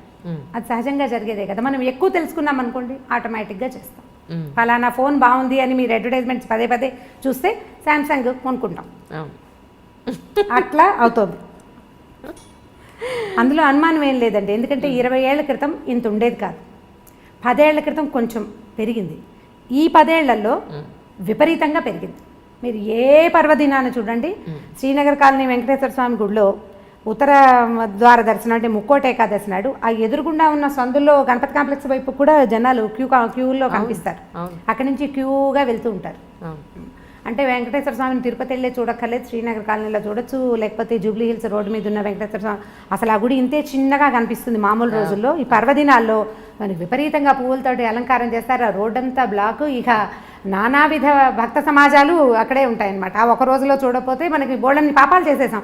నువ్వు ఏం చెయ్యి ఇది నేను కడిగేస్తుంది, ఎలాంటి పాపాన్నైనా ఇది తొలగిస్తుంది అనే భావం వల్లే భక్తి పెరిగింది. అంతే. రమగారు, ఇది నా ప్రశ్న ఏంటంటే, పెళ్ళికి ముందు ప్రేమ అనేది కనపడుతుంది. ఈ మధ్య నా సినిమాలో కూడా చూసాను, పెళ్లి తర్వాత ప్రేమ అనేది కనిపించదు, బాధ్యతే ప్రేమ అని చెప్పని విన్నది. ఆ మాట నన్ను నిజంగా చాలా చాలా ఆలోచింపచేసింది. ఏంటంటే, పెళ్ళయింది ఒక అమ్మాయికి కొత్తగా అప్పుడే పెళ్ళయింది అనుకుందాం. ఆ హస్బెండ్ నుంచి జనరల్గా ఒక కామన్ అమ్మాయి ఏం ఎక్స్పెక్ట్ చేస్తుంది? సాయంత్రం వచ్చినప్పుడు తనతో చక్కగా ప్రేమగా మాట్లాడాలనో, ప్రశాంతంగా దగ్గర తీసుకోవాలనో, కాసిన పువ్వులు తీసుకురావాలనో, ఇద్దరు కలిసి గుడికి వెళ్ళాలనో, ఇద్దరే కలిసి ఏకాంతంగా ఉండాలనో ఇవి ఎక్స్పెక్ట్ చేస్తుంది. కానీ రాను ఏదో సినిమాలో లేదా మన ప్రోగ్రాంలో కొత్తగా పెళ్ళైన ఆ ములబాటు ఆ మోజు 1 year ఉంటుంది, ఆ తర్వాత అంతా ఇలాగే ఉంటుంది అన్నట్టుగా ఇక ఆ తర్వాత అంతా బాధ్యతలే కనపడుతూ ఉంటాయి. మళ్ళీ అలాంటి ప్రేమ కనిపించదా అంటే అప్పుడు ప్రేమ లేనట్ట, లేకపోతే పెళ్ళైన తర్వాత ప్రేమ కనపడదా? మీ ఉద్దేశ ప్రకారం ఏమిటి? మీరు 80sలో ప్రేమ కథలు అడుగుతున్నారు. లేటెస్ట్ అది కాదు ఇది. మా వాళ్ళదంటే నువ్వు ఇంకా అక్కడే ఉండిపోయావు. నిజం. ఇంకా పువ్వులు తెస్తాడు పెట్టుకునేందుకు. ఏ పిల్ల జడేసుకుంటుందో చెప్పండి? ఒకటి అది జడేసుకోదు, ఉద్యోగం చేస్తుంది. ఒకటి గుడిలోకి వెళ్దాము అనగానే వాడి పిచ్చివాడిలా తోస్తాడు అమ్మాయికి. మీరేం అనుకోకండి, ఇలా ఇప్పుడు జరిగే సంగతి అదే. గుడికి గోపురానికి ఉండదు, వీళ్ళు మాల్స్కి వెళ్తారు, సినిమాలకు వెళ్తారు, కలిసి సినిమాలకు వెళ్ళే పిల్లలు జంటలు, ఇద్దరు కలిసి ఒకటే సినిమా ఏదో ఫేవరెట్ సినిమా పెట్టుకుని చూసే జంటలు కోకొల్లలుగా కనపడుతున్నారు. ఒకళ్ళు క్యాబ్ బుక్ చేస్తారు, ఇంకొకళ్ళు సినిమా టికెట్లు బుక్ చేస్తారు. మీకు ప్రేమలు లేవు అని అనుకోవటానికి వీల్లేదు. పైగా ప్రేమ అంటే ఏమిటి? ఇలా మారిపోయిందా? మారలేదా మరి? అంటే ప్రేమ ఆ రూపంలో లేదు, వేరే రూపంలో ఉంది. అంటే మీరు అనుకునే రూపం, మీరు సినిమాటిక్ 80sలో సినిమా కథే చెప్తున్నారు మీరు. మీ క్వశ్చనే 80 క్వశ్చన్. ఎవరు చేస్తున్నారు? సరే, ఇప్పుడు ప్రేమలు ఎలా ఉన్నాయి? ఇప్పుడు ప్రేమలు అంటే, ఇప్పుడు మీరు ఒక కుర్రాడు అర్లీగా ఇంటికి రావటం అనేది ఈ రోజుల్లో సాధ్యపడే సంగతి కాదు. వాడి గవర్నమెంట్ జాబ్ ఉండి, గవర్నమెంట్ ఉద్యోగము, పబ్లిక్ సెక్టర్ అంటే ఇప్పుడు అక్కడి నుంచి రావాలి కదా. ఇప్పుడు రకరకాల సాఫ్ట్వేర్ ఉద్యోగాలు, రకరకాల హోటల్స్లోవి, లేకపోతే హోటల్ మేనేజ్మెంట్వి, ఈ ఉద్యోగాల వాళ్ళందరి టైమింగ్స్ రాత్రి 9 తర్వాతే కదా. సాయంకాలం 5:30, 6 గంటలకి ఇంటికి వస్తాడు అనుకుందాం ఒక అబ్బాయి. అమ్మాయి ఏం పని పాట చేయదు, ఇంట్లో కూర్చున్న అమ్మాయిలు ఉన్నారా ఇప్పుడు? ఏదో ఒక చిన్నదో పొన్నదో ఉద్యోగం చేయాలనుకుంటుంది.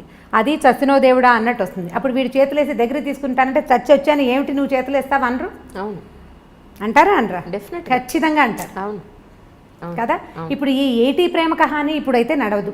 అవును. ఇప్పుడు మనకు నడిచేది ఏమిటంటే, వీళ్ళిద్దరూ కొట్టుకు చావకుండా ఉండటమే ప్రేమ. అంతే. ఈ కొట్టుకు చావకుండా ఉండాలంటే నీ ఉద్యోగం టైమింగ్స్ వేరు, నా ఉద్యోగం టైమింగ్స్ వేరు. మీ ఆఫీస్లో హాయిగా ఉంటుంది, మా ఆఫీస్లో కాల్చుకు తింటున్నారు, ఇలాంటి పాయింట్లు.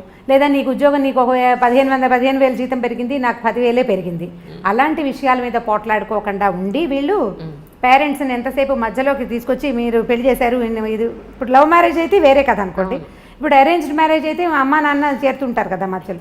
వాళ్ళని ఎంతసేపు ఏమంటారు, పంచాయతీలకు పిలవకుండా ఉంటే దాన్నే ప్రేమ అనుకోవాలి ప్రస్తుతం. ఏ పంచాయతీ లేదంటే వాళ్ళు ప్రేమగా ఉన్నట్టు. మీకు ప్రేమ అంటే ఇబ్బంది పెట్టకుండా ఉండటము ప్రేమ. అంతేగాని సినిమా చూపించటమో, బయటికి తీసుకెళ్ళటమో, ఏదైనా తినిపించటమో దాన్ని పూర్తి స్థాయి ప్రేమగా అనుకోవడం మనకి వీల్లేదు. ఇప్పుడు ఇబ్బంది పెట్టకూడదు, సతాయించకూడదు, ఎంతో కొంత హెల్ప్ఫుల్గా ఉండటం. దాన్నే ఈ రోజుల నాటికి ప్రేమని అనుకోవాలనిపిస్తుంది నాకు.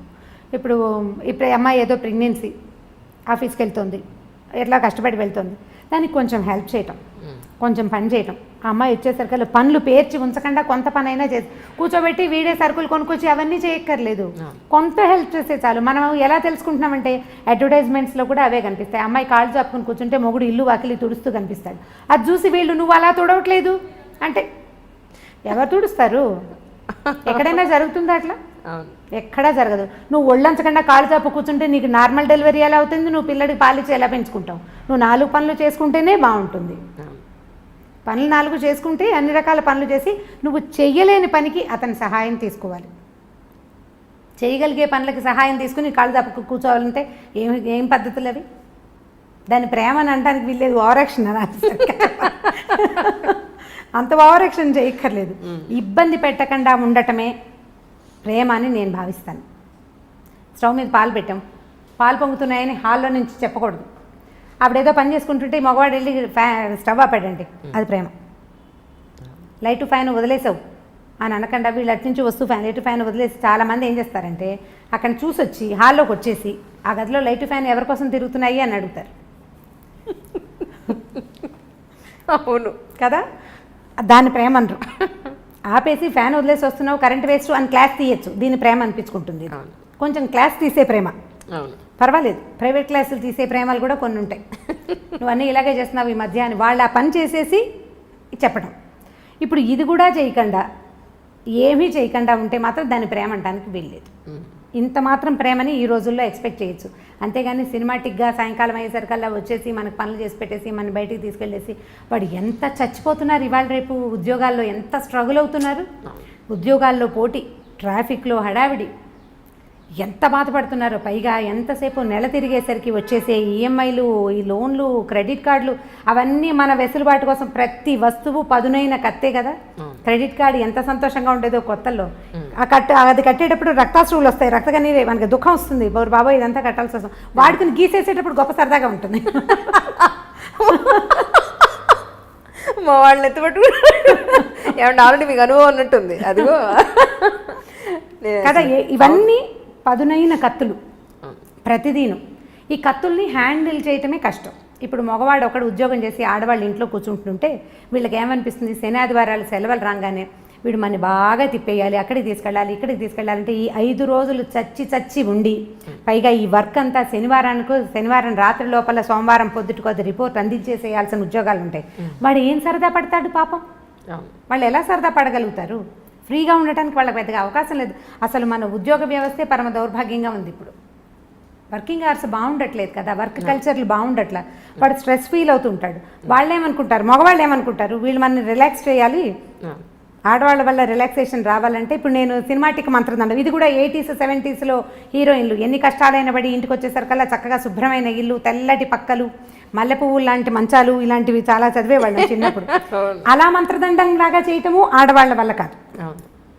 సో 70s 80s ప్రేమ కథలు, అప్పట్లో ఉండే ప్రేమలు మనం తెలుసుకున్నవి. మన ఇళ్లలో మనం చూసామా అంజలి? మీరు ఆలోచించి చూడండి. 80sలో మన అమ్మ నాన్న, 80sలో మనం చిన్నపిల్లలం కదా, మన అమ్మ నాన్న, మన అక్క బావ, మన మామయ్య, మన అత్తయ్య, పోనీ బాబాయ్ పిన్ని, ఇలా సినిమాటిక్గా ఉన్నారా? ఆలోచించి చూడండి. లేరు. అప్పుడు బాధ్యతలు, పనులు విపరీతంగా, పనే పాట. ఇప్పుడు మనకి ఏమీ లేవు పనులు. మగవాళ్ళకి పనులు తక్కువే, ఆడవాళ్ళకి పనులు తక్కువే. మనకి విపరీతంగా ఉన్నది డ్రైవింగ్, పొల్యూషన్, స్ట్రెస్, ప్రతిదానికి అవే హెచ్చుగా ఉన్నాయి. మరి ఇప్పుడు అప్పట్లో బాధ్యతల వల్ల ప్రేమలు తక్కువగా ఉండేవి, సినిమాటిక్ ప్రేమలు లేవు. ఇప్పుడు స్ట్రెస్ వల్ల సినిమాటిక్ ప్రేమలు తక్కువగా ఉంటున్నాయి. మనం స్ట్రెస్సే ఎక్కువ తీసుకుంటున్నాం. ఇప్పుడు శని ఆదివారాలు ఉన్నాయనుకుందాం మన దగ్గర, పోనీ ఒక ఆదివారం ఉంది, దాన్ని సగం చేసుకోవడానికి ట్రై చేయండి. మనం ప్రేమని కొంచెం సినిమాటిక్గా సాధించగలుగుతాం. సగం చేసుకోవడం, పొద్దున పూట బయట తిరిగి, లేదా ఇప్పుడు బఫే బ్రేక్ఫాస్ట్లు అవి కనపడుతుంటాయి ఊళ్ళల్లో, సిటీలోనే, టౌన్స్లో కూడా ఉన్నాయిలేండి. విజయవాడ, గుడివాడ కూడా ఏం తీసుకోలేదు హైదరాబాద్ కంటే. అవి ఆదిలాబాద్లో లేదు కానీ మన నిజామాబాద్ అలాంటి ఊళ్ళల్లో కూడా ఉన్నాయి. పగలు మధ్యాహ్నం దాకా మీరు ఎంజాయ్ చేద్దాం, ఎక్కడికైనా వెళ్దాం, ఎవరింటికైనా వెళ్దాం, గుడికి గోపురానికి వెళ్దాం, సాధ్యమైనంత ప్రేమగా ప్రవర్తించడానికి ట్రై చేసి మధ్యాహ్నం నుంచి మగవాళ్ళని వాళ్ళ వర్క్ వాళ్ళని చేసుకొని ఇస్తే అటే కొట్లాడుకోకుండా మనం కొంత ప్రేమ కథని సాధించగలుగుతాం. ఎంతో కొంత. ఇది కష్టం. చాలా కష్టం అండి, నిజం. పని పూర్తి చేసేసుకోండి తర్వాత నేను బజార్ వెళ్దాము అని పాతకాలపు హీరోయిన్ల లాగా మనము చెప్పలేకపోతాం. రుసరుసలాడుతూ దుమ్ములాడుతూ ఉంటాం. వారం నుంచి చూస్తున్నాను నువ్వు ఎప్పుడు పని పెట్టుకుంటావు దిక్కుమాలిన ఆఫీసు. అయితే అదే దిక్కుమాలిన ఆఫీసు మనకి అన్నాన్ని పువ్వుల్ని వాటిని వీటిని ఇస్తుందని మనం అనేటప్పుడు మనకు గుర్తురాదు. న్యాచురల్ కదా, నేను చెప్పలేదా నోరు పదునుగా ఉంటుందని. నాలిక బహుపదునైనది, అది ఏమంటుందో దానికే తెలియదు. ఒక్కొక్కసారి ఏమంటున్నామో మనకు అర్థం కాదు కదా, ఉద్వేగం వచ్చేస్తుంటుంది లోపల నుంచి. ఆ వచ్చే ఇరిటేషన్ తోటి మనం ఏదో ఒకటి మాట్లాడతాం. అవన్నీ రేపొద్దున ఆయుధాలుగా మన మీదే సంధించబడతాయి. నువ్వే మానేమన్నా ఉద్యోగం అంటే వెధ ఉద్యోగం మానేసేయి అన్నావు అనుకోండి, ఉద్యోగం సీరియస్గా జాబ్ మానేస్తే అప్పటి నుంచి రోజు బెంగగానే ఉంటుంది, ఎప్పుడు మంచి ఉద్యోగం వస్తుందో అన్న టెన్షన్ కదా. సో ఇది అంత ప్రేమను సాధించలేము మనం. కొద్దిగా ఆలోచించి ఈ రోజులకు సరిపడా పువ్వులు అవి ఎక్స్పెక్ట్ చేయకూడదు. హిందీ సీరియల్స్ మీరు చూసారో లేదో, మేము ఆ మధ్య బాగా చూస్తుండేవాళ్ళం. మా పని మనిషికి చాలా ఇంట్రెస్ట్, రాగానే సీరియల్ పెట్టి అంటుండే, అది చాలా బాగుందని. వాడు ఇంటికి రాగానే కుర్రాడు గులాబీ పువ్వు పట్టుకొచ్చిస్తాడు. రోజు ఏం చేస్తారు మా వారు అంటుంటాడు, చెవులో పెట్టుకోమంటున్నాడు. ప్రతిరోజు ఒక గులాబీ మొగ్గ పట్టుకొచ్చి ఇస్తుంటాడు. అంటే బయట నుంచి వచ్చేటప్పుడు పువ్వులు పట్టుకొచ్చి ఇవ్వటం, ఆవిడని శాంతింప చేయాలంటే పువ్వులు పట్టుకొచ్చి ఇవ్వాలి. మా పని మనిషి అడిగేది, అమ్మ మనం ఒక మూర కొంటే సరిపోతుంది, ఈ బంచి ఏ 100 రూపాయలు ఉంటుంది, మూర 10 రూపాయలకి వస్తుంది. తమిళ సినిమాల్లో కనిపిస్తాయి పువ్వులు పట్టుకొచ్చి ఇస్తూ ఉండటం. ఇవాళ రేపు మన సినిమాల్లో చాలా తగ్గిపోయినాయండి సినిమాటిక్ వేషాలు. సినిమా వాళ్ళు కూడా ఇవాళ రేపు వేయటం మనం ఎందుకు మానేశారు. మీరు ఆలోచించండి, నాకు అస్సలు గుర్తులేదు. నేను బాగా ఆలోచిస్తాను. నేను మా చిన్నక్కయ్య దగ్గర ఉండేదాన్ని. మా బావ ఎప్పుడైనా పువ్వులు తెచ్చిచ్చిన సంఘటనే నాకు జ్ఞాపకం రాదు. బాగా ఎంత ఆలోచించిన అవి చూసినప్పుడల్లా అనుకుంటాం, మా అక్కయ్యలు బావలు ఏమిటి ఇలా ఎప్పుడు చేయలేదు. ఇప్పుడు ఎలా చేస్తారు, ఇప్పుడు కూడా చేయరు కదా, అది చేయలేం. ఓకే, అవి కేవలం సినిమాటిక్ థింగ్సే. అప్పుడప్పుడు ఒక్కొక్కసారి జరుగుతాయి జీవితంలో. బట్ అదే ఇప్పుడు మన దగ్గర అయితే క్యాండిల్ లైట్ డిన్నర్కి తీసుకెళ్తాము, డిన్నర్లకు తీసుకెళ్ళి ఇంకెక్కడికో తీసుకెళ్తాము, ఇంకేదో చేయటం. ఆల్ సినిమాటిక్ యూనో, అంతే. నిజంగా అండి. అవి ఒకవేళ అవి చేసినా కూడా ఏమిటో విచిత్రంగా విడ్డూరంగా జరగకూడని సంఘటన ఏదో జరుగుతున్నట్టు అలా అనిపిస్తుంది. నిజంగా రమ్మ గారు చాలా సంతోషంగా ఉంది. ఏంటంటే ప్రతి మనిషి జీవితంలో వచ్చి వెళ్ళే ప్రతి సంఘటన మనం ఆల్మోస్ట్ పుట్టినప్పటి నుంచి పెళ్ళై వృద్ధాప్యం వరకు అన్నీ మాట్లాడుకున్నాం. ఎన్నో తెలియని విషయాలు. మీరు వృద్ధాప్యం విషయాలు మాట్లాడలేదు. ఇప్పుడు ఉంది, అదొక్కటే ఉంది, అదొక్కటే పెండింగ్ ఉంది.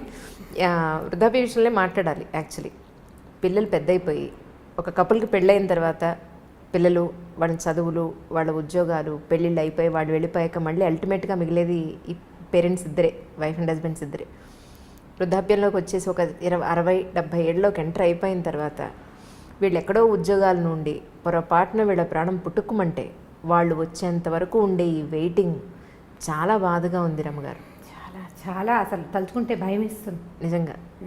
రాణపల్లి గారు ఇష్యూలో ఆయన నాకు ఇంటర్వ్యూ ఇస్తాను ఒక 10 రోజుల క్రితమే మాట్లాడాను ఆయనతోటి. ఇంకా చాలా నీరసంగా ఉంది అంజలి, ఇంకొక 10 రోజుల్లో చేద్దాం అన్నారు ఇంటర్వ్యూ. తనికెళ్ళ బండి గారు అదే అన్నారు, ఆయన చనిపోయారమ్మా, ఇంటర్వ్యూ అవ్వలేదు కదా, చేస్తుంటే మాత్రం నీదే ఆఖరి ఇంటర్వ్యూ అయి ఉండేది. ఇప్పుడు వాళ్ళ అమ్మాయి కోసం ఎదురు చూపులు, ఆయన బాడీని మార్చరీలో పెట్టాం, ఆ అమ్మాయి రావాలి, ఈయన అంత్యక్రియలు జరగాలి అని. ఎన్ని రోజులు వెయిట్ చేస్తారో ఏమో మరి నాకు తెలియదు, కానీ కొంచెం 2 లేదా 3 రోజులు. చాలా బాధగా ఉంది. ఈ అమెరికాలో ఫారిన్ కంట్రీస్లో సెటిల్ అయ్యే పిల్లల పేరెంట్స్ అందరి దుస్థితి అదే. ఇప్పుడు ఇదివరకు అనేవాళ్ళు ఎలా బతికేమనేది కాదు, ఎలా పోయామనేది ఇంపార్టెంట్. బతకటం ఒక రకమైన బతుకు అనుకోండి, ఎట్లా కొట్లా.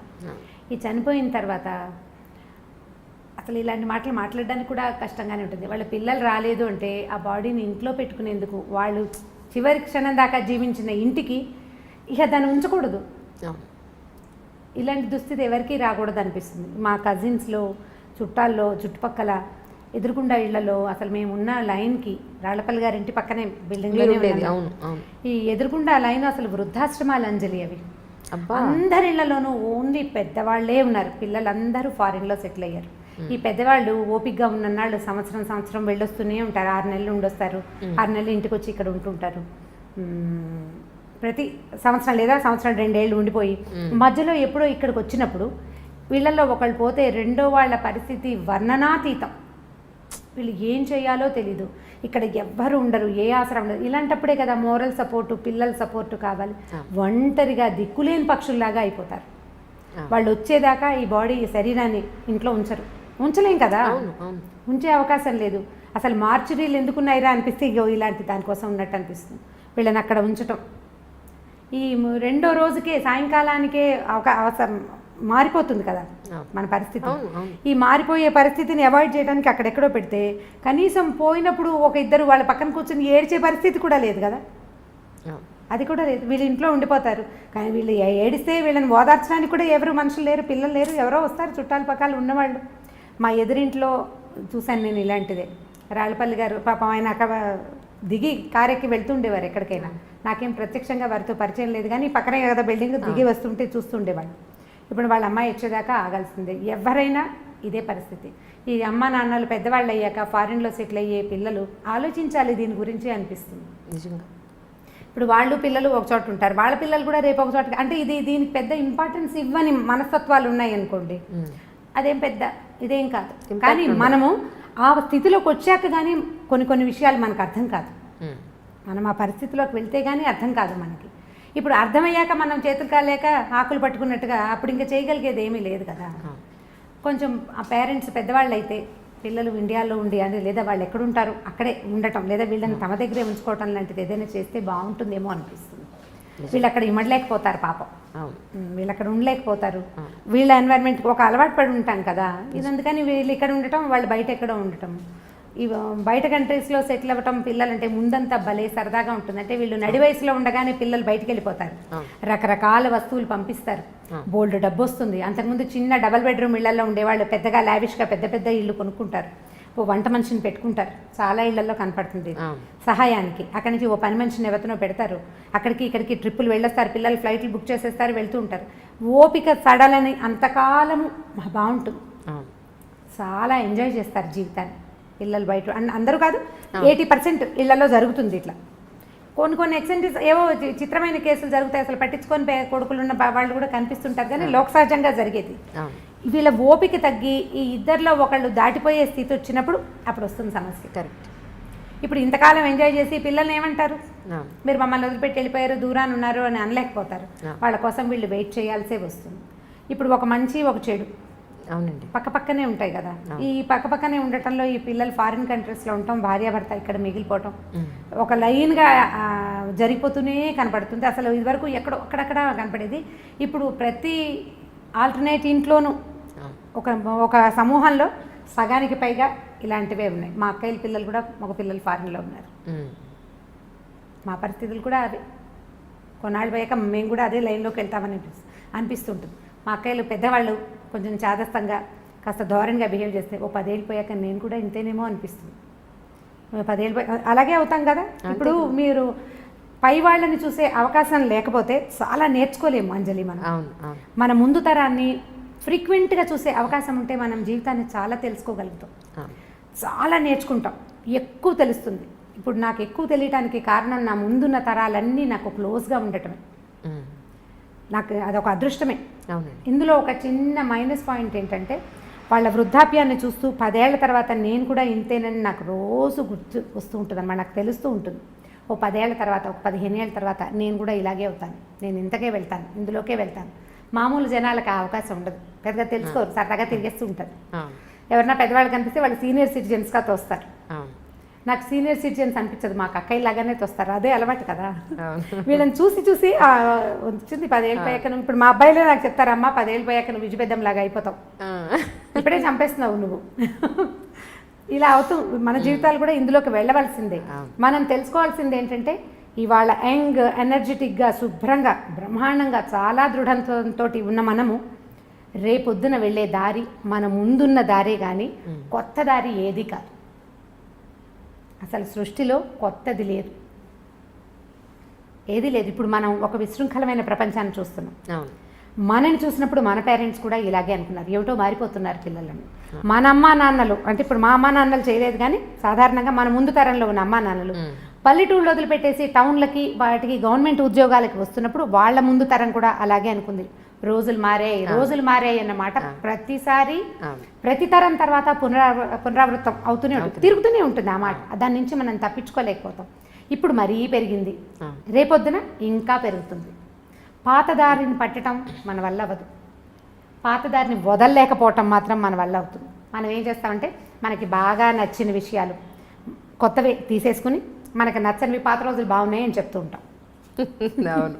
మనకి ఏది ఇష్టం లేదో ఇదివరకు మేము అలా చేసేవాళ్ళం కాదంటాం, కానీ మనం ఇదివరకు చేయనివి చాలా చాలా చాలా చాలా చాలా చాలా మన జీవితంలో తుడిచేసుకున్న లోపలికి వచ్చేసినాయి అంతే. తలంటి పోసుకోవటం దగ్గర నుంచి ఎక్కడున్నాయి అసలు కుంకుడుకాయలు ఎక్కడున్నాయి చెప్పండి?